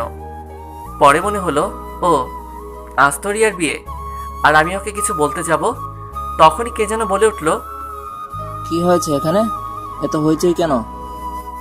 বলতে বলতে আমার দিকে আসতে লাগলো। যখন লোকটি আমার সামনে আসলো আমি যেন বোবা হয়ে গেলাম, কারণ লোকটা আমার বাবা, আর তার পিছনে বাড়ির সবাই অবাক হয়ে দাঁড়িয়ে আছে। আব্বুর কথায় আমার ভ্রম কাটে। বাবা, তুই কখন? আব্বু থামিয়ে বলতে শুরু করলাম, আপনি আমাকে মাফ করবেন, এখানে আসার ইচ্ছা আমার কোনো কালেই ছিল না। নীলিমাকে ফলো করতে করতে যে আপনাদের এখানে এসে পড়বো তা বুঝতেই পারি নাই। এসব তুই কি বলছিস? এটা তোর নিজের বাড়ি, আর এখানে তুই আসবি না তো কে আসবে? সরি, এটা আমার বাড়ি কোনোদিনও ছিল না, আর ভবিষ্যতেও না। কিছু বলতে যাব তখনই ছোঁয়া বলে উঠল, এসব তুমি কি বলো? সরি, আপনাকে তো আমি চিনতে পারলাম না, আর আমি অপরিচিত কারোর সাথে কথা বলি না। যাই হোক, আমি এখন আসি। আপনাদের এখানে এসে অনেক বড় ভুল করেছি। আপনার মেয়ের বিয়ে ভালোই ভালোই হোক এই আশাই করি। আসি। বোন কিছুই বলছে না, শুধু চোখের পানি ফেলছে। আজ ওকে অনেক সুন্দর দেখাচ্ছে বধূ সাজে। আমার বোনটাকে একদম পরীর মতো লাগছে। আজ অন্তত আমার একটা ইচ্ছে পূরণ হলো। তারপর আমি যেই ওখান থেকে আসতে যাব তখনই আম্মু বলে উঠল, অনেক বড় হয়েছিস তাই না? আমরা কি তোর কেউ না? আর এই মেয়েটা কেউ না? তুই কি অস্বীকার করতে পারবি ছোঁয়া তোর? থাক, আমি কিছু শুনতে চাই না। যে জন্য এখানে আসা তা এখানে আজ হবার নয়, তবে যার জন্য আসা। বলেই থেমে গেলাম। থাক ওসব কথা, আমি এখন চলে যাব। আর আশা করি আমার জন্যে আপনার মেয়ের বিয়েতে কোনো প্রকার ক্ষতি হবে না। আমি নাজমুলকে বললাম, চল। তখন নাজমুল বলল, সানি, সব অভিমান ভুলে সবাইকে মাফ করে দে না। অভিমান তো কাছের মানুষের উপর করা যায়, আর আমি কাকে ক্ষমা করব? কেউ তো অপরাধ করেনি। অপরাধী তো আমি। তুই যাবি কিনা আমি একাই যাব। আমি সেখান থেকে সরাসরি বেরিয়ে আসি, তারপর বাড়িতে চলে আসি। রাতে খেয়ে ঘুমিয়ে পড়ি। পরের দিন খুব ভোরে ঘুম থেকে উঠি। তারপর ফ্রেশ হয়ে খাবার খেয়ে নীলিমাদের বাড়ির উদ্দেশ্যে বেরিয়ে পড়ি। আধা ঘন্টা পর আমি নীলিমার বাড়িতে পৌঁছে যাই। ওর বাড়িতে গিয়ে আমি কলিং বেল বাজাতেই কে যেন দরজাটা খুলে দিল। কে দরজা খুলে দিল তা জানি না, কারণ আমি কলিং বেল বাজিয়েই অন্যদিকে ফিরেছিলাম। কে আপনি? আমি যখন পিছন দিকে ফিরে তাকিয়ে যাকে দেখলাম, আমি অবাক হয়ে গেলাম, কারণ দরজাটা ছোঁয়া খুলে দিয়েছে। ও এখানে কি করছে? আর ও কিভাবে জানলো যে আমি আজকে এখানে আসব? তাহলে কি ও কালকে কিছু একটা বুঝতে পেরেছিল যে আমি এখানে আসব? কথাগুলো আমি মনে মনে ভাবছিলাম। তখনই ছোঁয়া অবাক হয়ে বলে উঠল, তুমি এখানে? হ্যাঁ আমি। কিন্তু আপনি এখানে কেন? আমি এখানে কেন মানে? এই তো আমার বাবার বাসা। কিন্তু তুমি এখানে কেন? তাহলে কি আমি ভুল ঠিকানায় আসলাম? কিন্তু তা কি করে হয়? সুমন তো আমাকে এই ঠিকানায় দিয়েছিল। আচ্ছা, এটা নীলিমাদের বাড়ি না? হ্যাঁ, ও আমার বোন হয়। আর তোমাকে তো ওই খামের চিঠিতে আমি বলেছিলাম। মানে কোন চিঠির কথা বলছেন আপনি? কেন? যেদিন তোমাকে বাড়ি থেকে... ও, মনে পড়েছে, কিন্তু আমি ওটা খুলেও দেখি নাই। কেন? কারণ আমি এমন কোনো মানুষের কোনো কিছু টাচ করেও দেখি না যার জন্য আমার কোনো ক্ষতি হয়। যাই হোক, আপনি একটু নীলিমা আর ওর বাবা মাকে, মানে আপনার বাবা মাকে ডেকে দিন। তুমি আমাকে আপনি করে বলছো কেন? আমি তো তোমার বিয়ে করাবো। ওকে থামিয়ে, কারণ তুমি করে বলার অধিকার আপনি হারিয়ে ফেলেছেন। আর আপনি কি যেন বলছিলেন? আমার বউ আর আপনি? আমাকে হাসালেন। আপনি হয়তো ভুলে গেছেন আপনার সাথে আমার ডিভোর্স হয়ে গেছে। আর একটা কথা ভালো করে মনে রাখবেন, আমি এখানে এসেছি শুধু একজনকে ফিরিয়ে নিয়ে যেতে। কাকে? সেটা না হয় পরেই জানলেন। আগে আপনার বাবা মাকে ডাক দিন, তারপর বলছি। তারপর ছোঁয়া ওর বাবা মাকে ডেকে নিয়ে আসে। ওনাদের দেখে আমি সালাম দিলাম। ওনারা সালামের উত্তর নিয়ে আমাকে বলল, আরে সানি, তুমি এখানে আসবে আগে থেকে একটা খবর দিবে তো? আসলে আমি এখানে গতকালও এসেছিলাম, আর আপনারা তো ও বাড়িতে আমাকে দেখেছেনই। হ্যাঁ, তা দেখেছি, কিন্তু তুমি কালকে যা করেছো তোমার পরিবারের সাথে, তা কিন্তু অন্যায়। ওসব কথা বলতে আমি এখানে আসি নাই। এখানে আমি একটা গুরুত্বপূর্ণ কাজে এসেছি। হ্যাঁ, বলো কি বলবে, তার আগে বসো। সোফায় বসতে বসতে বলতে শুরু করলাম, আমি এখানে এসেছি শুধুমাত্র আমার স্ত্রীকে সাথে করে নিয়ে যাওয়ার জন্য। তা তোমার স্ত্রীকে তুমি নিয়ে যেতেই পারো, এতে আমাদের কি করার আছে? তা তুমি ওকে কখন নিয়ে যাচ্ছ? আপনার যদি অনুমতি দেন তাহলে আজকে সাথে নিয়ে যাব। ঠিক আছে বাবা, তুমি ছোঁয়ার ঘরে গিয়ে রেস্ট নাও। আমি ছোঁয়াকে ওর কাপড় গুছিয়ে নিতে বলছি। আর তুমি আমাদের এখানে আজ প্রথমবার এসেছো, তাই না খেয়ে কিন্তু যাবে না। তা নয় খেয়ে যাব, তবে ছোঁয়া ব্যাগ প্যাক করবে কেন? এখনই তো তুমি বললে যে তুমি তোমার স্ত্রীকে নিয়ে যাবে, তাহলে? হ্যাঁ, আমি মানছি যে আমি আমার স্ত্রীকে নিয়ে যেতে এসেছি, তবে সে ছোঁয়া নয়, নীলিমা। তুমি কি আমাদের সাথে মজা করছো? নীলিমা কিভাবে তোমার বউ হবে? তোমার সাথে তো ছোঁয়া। ওর সাথে বিয়ে হয়েছিল, তবে আপনারা কি এটা ভুলে গেছেন যে ওর সাথে আমার ডিভোর্স হয়েছে? আর বাকি থাকলো নীলিমার কথা। ওর সাথে আমার বিয়ে 7 বছর আগে হয়েছিল। অবশ্য তা কেউ জানে না, কারণ আমরা চেয়েছিলাম পড়াশোনা শেষ করে দুইজনের বাড়িতে কথাটা বলবো। আর যদি বাড়ির কেউ অমত হয় তাহলে যেন কেউ কিছু করতে না পারে। কিন্তু মাঝখানে একটা বিশ্রী ঘটনা ঘটে, যার কারণে আমরা একে অপরকে ভুল বুঝি। তুমি কি বলছো এসব? আমার বড় মেয়ের সাথে তোমার বিয়ে হয়েছিল আর আমরা কিছুই জানি না? বুঝতে পারছি আপনারা আমার কথা বিশ্বাস করছেন না বা করতে চাইবেন না। আর একটা কথা কিছুতেই বুঝতেছি না, আপনারা কেন বারবার নীলিমাকে নিজের মেয়ে বলতেছেন? ওর বাবাকে তো আমি একবার দেখেছিলাম, কিন্তু আপনি... হ্যাঁ, এটা সত্য কথা যে নীলিমা আমার মেয়ে নয়, ও আমার বন্ধুর মেয়ে। ওর বাবা 1 বছর আগে আমার হাতে ওর দায়িত্ব তুলে দিয়ে মারা যায়। তখন থেকেই ও আমার আরেকটা মেয়ে। কি? ওর বাবা মারা গিয়েছে মানে? আর কিভাবে মারা গেল? হ্যাঁ, মারা গেছে। ওসব কথা বাদ দাও। তুমি যে নীলিমাকে নিজের বউ বলে দাবি করেছ, আবার তার প্রমাণও দিলে, সবই তো বুঝলাম, কিন্তু ওকে দেখার মতো মানুষ কি তোমার বাড়িতে আছে? যদি কোনো অঘটন ঘটে, বলা তো যায় না। আপনি ওসব নিয়ে ভাববেন না, আমি সব ব্যবস্থাই প্রায় করেছি। আর নীলিমাকে দেখে রাখার জন্য আমি একজন মহিলাকে খুঁজছি, যেন সে নীলিমার সব রকম খেয়াল রাখতে পারে। ও ঠিক আছে।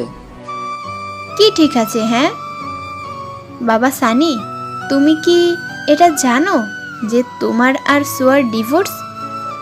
মা, তোমরা কি শুরু করছো বলো তো? মানুষটা সে কখন থেকে এসেছে, আর তোমরা তাকে কোথায় কিছু খেতে দিবে তা না করে একের পর এক প্রশ্ন করে যাচ্ছ। মাফ করে দে মা, কথা বলতে বলতে ভুলে গেছি। জামাই যে অনেকক্ষণ হলো এসেছে। মা, তুই টেবিলে খাবার রেডি কর, আমরা আসছি। তারপর আমরা সকলেই একসাথে খাবার খেলাম। খাবার পর আমি বললাম, আঙ্কেল, আমি নীলিমাকে কাল বা পরশু এসে নিয়ে যাব। কিন্তু বাবা এখানে কিন্তু আসছে কোথা থেকে? ও তো বিয়ে করার বউকে নিয়ে যেতে চায়, এতে আমাদের কি করার আছে? এসব তুই কি বলছিস? তোর মাথা ঠিক আছে তো? তুই তো মা, তুমি সব ছাড়ো তো, এসব এখন বলে লাভ নাই। সত্য ঘটনা না জেনেই আমি যা করেছি তার ফল তো আমাকে ভোগ করতে হবে, এটাই আমার শাস্তি। আমি ওইখান থেকে চলে আসি। তখন ছোঁয়াকে ছোঁয়ার মা বলে, এ তুই কি করলি? নিজের সব অধিকার ছেড়ে দিলি? আমি তো অনেক আগেই নিজের জন্য সব অধিকার হারিয়ে ফেলেছি, আজ আর কি হারাবো? এই কথা বলে ছোঁয়া তার রুমে চলে গেল আর কাঁদতে লাগলো। নিজেই নিজেকে বলল, আমি যে সবকিছু শেষ করে দিলাম, শেষ আশাটুকু হারিয়ে ফেললাম। সেই দিন তোমার সাথে অন্যায় না করলে তোমাকে যে হারাতে হতো না। এতদিন তো তোমার অপেক্ষাতেই ছিলাম। যেদিন সুমন ভাই তোমার খোঁজ দিয়েছিল, আমি যে তোমার কাছেই গিয়েছিলাম। যখন বাসে তোমাকে দেখেছিলাম, তখন তোমাকে জড়িয়ে ধরতে ইচ্ছে হয়েছিল। তার জন্যই তো তুমি তখন বাসের মধ্যে ঘুমিয়েছিলে। তখন তোমার বুকে মাথা রেখে ঘুমিয়েছিলাম। অনেকদিন পরে একটু শান্তি পেয়েছিলাম। ভেবেছিলাম আবার নতুন করে শুরু করব। তা আর হলো না। কাঁদতে কাঁদতে ছোঁয়া ঘুমিয়ে গেল। তারপরের দিন আমি নীলিমাকে নেওয়ার জন্য গেলাম। ছোঁয়ার বাড়ি থেকে যখন চলে আসবে, তখন ছোঁয়া বলল, আমি তোমার সাথে একা কিছু কথা বলতে চাই। হ্যাঁ বলো। তখন সেখানে ছোঁয়ার বাবা মা ছিল। ছোঁয়া একা কথা বলতে চাওয়ায় তারা সেখান থেকে চলে গেল। তুমি একা আপুর খেয়াল রাখতে পারবে? খেয়াল রাখার জন্য কাউকে রাখবো। সে তো ভালোভাবে খেয়াল রাখতে পারবে না, তাই বলেছিলাম কি আমি আসলে তোমাদের কোনো সমস্যা হবে? ও তো নীলিমার ভালোভাবে খেয়াল রাখতে পারবে, কিন্তু একটা কথা মনের ভিতর থেকেই যাচ্ছে। ছোঁয়া কি সত্যি নীলিমার খেয়াল রাখার জন্য আমার সাথে যেতে যাচ্ছে, নাকি আবার আমাকে কোনো বিপদে ফেলার জন্য? এটা ওর কোনো পরিকল্পনা না তো? হ্যাঁ, তাই হবে হয়তো। না, ওকে সাথে নেওয়ার থেকে না নেওয়াই ভালো। কি হলো, চুপ করে আছো কেন? ও, কি যেন বলছিলেন আপনি? বলেছিলাম যদি আমি তোমাদের সাথে বাড়িতে যাই। লাগবে না, আপনার আমার সাথে যাওয়া লাগবে না। আমি রাফিকে বলে দিয়েছি, ও একজন বিশ্বস্ত কাজের লোক দেখছে, যে নীলিমার ভালো করে দেখাশোনা করবে। তুমি বুঝছো না কেন যে আমার কারো কোনো কথা শোনার ইচ্ছে আমার নাই। আচ্ছা, আমার একটা অনুরোধ রাখবে? কি? একবার তোমাকে জড়িয়ে ধরতে দিবে আমায়? ছোঁয়া আমাকে জড়িয়ে ধরলো। আমি কিছু বলার আগেই আর সাথে সাথে কান্না করে দিল। আমি কিছু বুঝলাম না। ছোঁয়া না আমাকে ঘৃণা করে, তাহলে এমনভাবে কেন কাঁদছে? কতক্ষণ এইভাবেই ছিলাম মনে নেই। আমি ওকে ছাড়িয়ে নীলিমাকে নিয়ে চলে আসি। বাড়িতে এসেই আমি রাফিকে ফোন দিলাম। হ্যালো রাফি। হ্যাঁ বল, কি করবি? কি বলবো মানে, তোকে না আমি বললাম নীলিমাকে দেখার জন্যে একজন মহিলাকে খোঁজার জন্য। পাগল হয়েছিস নাকি? এত তাড়াতাড়ি কিভাবে লোক পাবো? তুই যদি না পারিস তাহলে আমি না হয় অন্য কাউকে বলে দেখি। কি হলো, চুপ করে গেলি কেন? নাকি বোবা হলি? হ্যাঁ পাবো, না মানে পেয়ে গেছি। এটা বলে ফোনটা কেটে দিল। কিছুক্ষণ পরে আবার কল দিল আর বলল একজনকে পেয়েছে, খুব ভালো কাজ করতে পারে, তাই আমি নিয়ে আসতে বললাম। 1 ঘন্টা পরে কলিং বেল বেজে উঠল। দরজা খুলে দেখি রাফি আর একটা বোরকা পরা মেয়ে। রাফি ওই বোরকা পরা মেয়েকে দেখিয়ে বলল, এই হলো লিমা, তোকে যার কথা বলেছি। মেয়েটা খুব ভালো, বাড়ির সব কিছু নিজের বাড়ির মনে করেই করবে, মানে নিজের বাড়ি মনে করে সব কাজ করবে। ঠিক আছে, আর কিছু বলতে চাই না, আর না জানতে চাই। তার থেকে বরং ভিতরে চলো, অনেকটা পথ নীলিমাকে নিয়ে এসেছি। আর তোরাও তো মনে হয় ক্লান্ত হয়েছিস। তুই ঠিক বলেছিস, যা গরম এখন পড়েছে, এখান থেকে একেবারে সিদ্ধ হয়ে যাচ্ছি। তার থেকে বরং ভিতরে যাই। তো আমি কি তোদের বাইরে থাকতে বললাম? আমি কখন বললাম তুই আমাদের বাইরে থাকতে বললি? উফ, রাফি ভাই, আপনারা কি শুরু করলেন বলেন তো? আমি সেই কখন থেকে বাইরে দাঁড়িয়ে আছি, সেদিকে আপনাদের কোনো হুঁশ আছে? মেয়েটার গলা কেমন যেন ছোঁয়ার মতো লাগলো, তবে মেয়েটা সাধুচরিত সব একসাথে কথার মাঝে নিয়ে আসছে। সরি, আপনি ভিতরে আসুন, আর আপনার সাথে কিছু কথা আছে।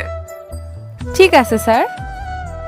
তারপর আমরা ভিতরে এসে মেয়েটাকে আমি বললাম, আপনাকে তো রাফি হয়তো সব কিছুই বলেছে, তবে একটা কথা বলছি, আপনি ওর কোনো অবহেলা করবেন না। আমি অফিসের কাজে যতক্ষণ থাকবো ততক্ষণ পর্যন্ত আপনি সবসময় ওর পাশে থাকবেন, ওর যেন কোনো অসুবিধা না হয়। ঠিক আছে স্যার, এটা আমাকে বলতে হবে না, আমি আপামনির কাছেই সবসময় থাকবো।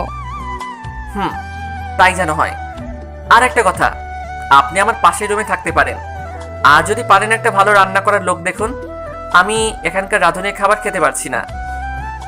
রান্না করা লোক খোঁজার কোনো দরকার নাই স্যার, আপনি বললে আমি নিজেই রান্না করে দিতে পারি। আমার রান্না মনে হয় না আপনার খারাপ লাগবে। ঠিক আছে, আপনি যখন নিজেই কাজটা করতে চাচ্ছেন, এতে আমার কোনো অসুবিধা নেই। তাহলে আপনি ফ্রেশ হয়ে দুপুরের খাবার রান্না করুন।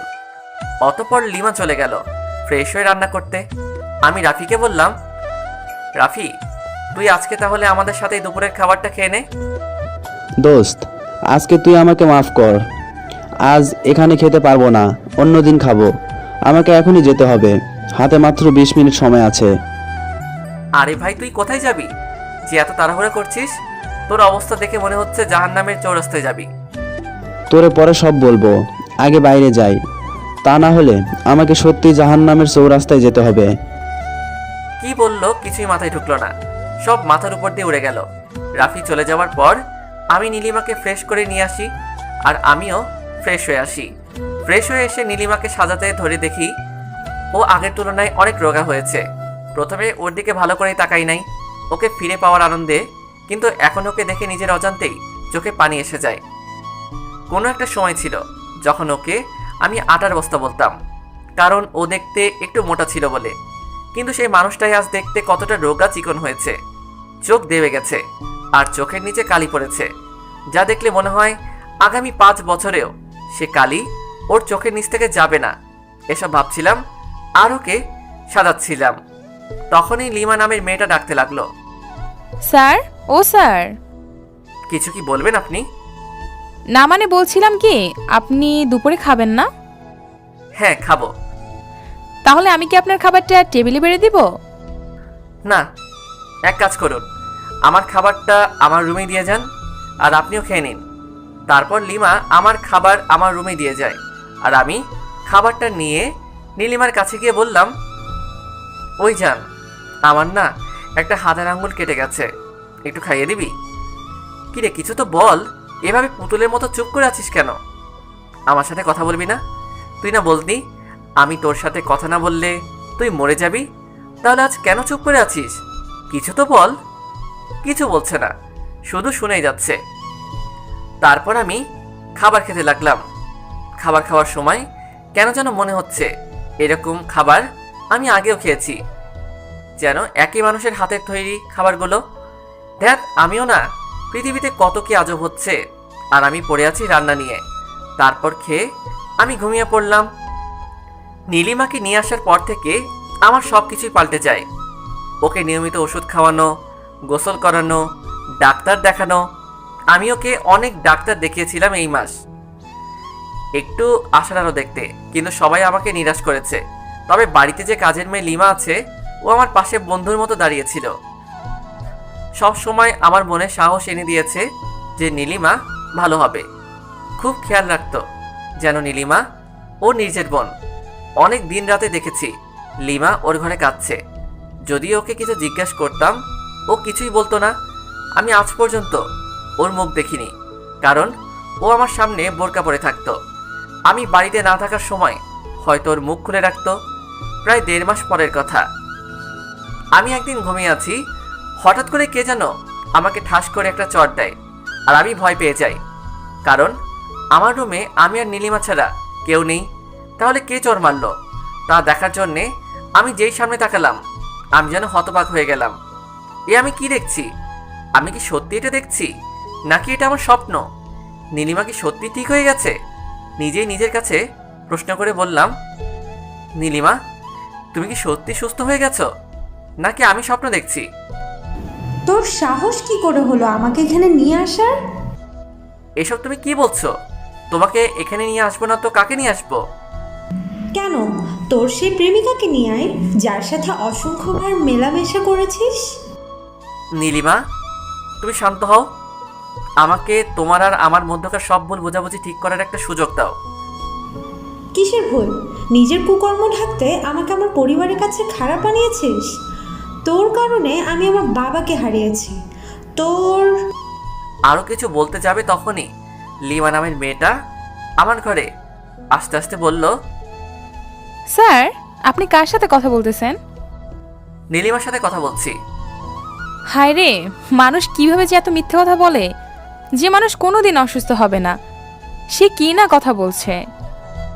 কি হলো? আপনি বাহিরে যে দাঁড়িয়ে আছেন, ভিতরে আসুন। আর তুমি একটু চুপ থাকবে?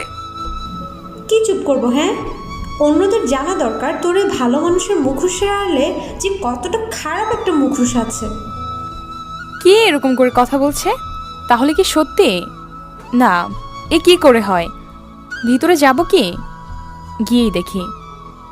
এ কি আপু, তুই সত্যি ভালো হয়ে গেছিস? আমার তো বিশ্বাস হচ্ছে না। আচ্ছা, মেয়েটা পাগল হলো না তো? নীলিমা কিভাবে এই মেয়ের বোন হতে পারে? তবে আজকে ওর কথা শুনে মনে মনে অনেক বড় একটা খটকা লাগলো। কারণ আজকে ওর গলার আওয়াজ সম্পূর্ণ ছোঁয়ার মতো লাগছে। এই যে, আপনি পাগল হলেন নাকি? ও কিভাবে আপনার বোন হতে পারে? হ্যাঁ, আমি ওর বোন, আমার বাবার বন্ধুর মেয়ে। আর ছোঁয়া আমার বোনের মতো। কি ছোঁয়া? চল ছোঁয়া, আমি এখানে একদম থাকতে চাই না। এখানে এই খারাপ মানুষটার কাছে থাকতে আমার দম বন্ধ হয়ে আসছে। আপু, আজ কতগুলো বছর তুমি কোমায় ছিলে, তুমি জানো? কোথায় তুমি সবকিছু ঠিক করে নতুন করে শুরু করবে, তা নয় তুমি এসব কথা বলছো। আমি বুঝতেছি না তুই কেন এই বেঈমানটার পক্ষ নিচ্ছিস। আপু, তুই যা জানিস তা সবই ভুল জানিস। দেখ, তুই আমাকে জ্ঞান দিতে আসবি না। আমি আর কিচ্ছু শুনতে চাই না। আমি এই লোকটার মুখ দেখতে চাই না। কেন যে আল্লাহ এদের মতো নিচু লোকদের বাঁচিয়ে রাখে বুঝতে পারি না। এদের বেঁচে থাকার চেয়ে মরে যাওয়া অনেক ভালো। এসব তুমি কি বলছো আপু? তোমাদের সাথে যা হয়েছে তাতে ওর কোনো দোষ ছিল না। আমি আর কোনো কথা শুনতে চাই না, চল এখান থেকে। তুমি আমাকে ক্ষমা করতে পারবে না, আর আমি মরে গেলে তুমি খুশি হবে? হ্যাঁ, খুশি হব। আর তোকে কোনোদিন ক্ষমা করতে পারবো না। চল ছোঁয়া। তোমার কোনো ইচ্ছে কোনোদিন অপূর্ণ রাখিনি, এটাও রাখবো না। খুব তাড়াতাড়ি এটা পূরণ হবে। আর এত রাতে কাউকে যেতে হবে না, আমি চলে যাচ্ছি। তারপর আমি বাড়ি থেকে বেরিয়ে গেলাম। আজ বড় অদ্ভুত লাগছে যে আমার কিছু হলে পাগল হয়ে যেত, আজ আমি মরে গেলেও তার কিছু যায় আসে না।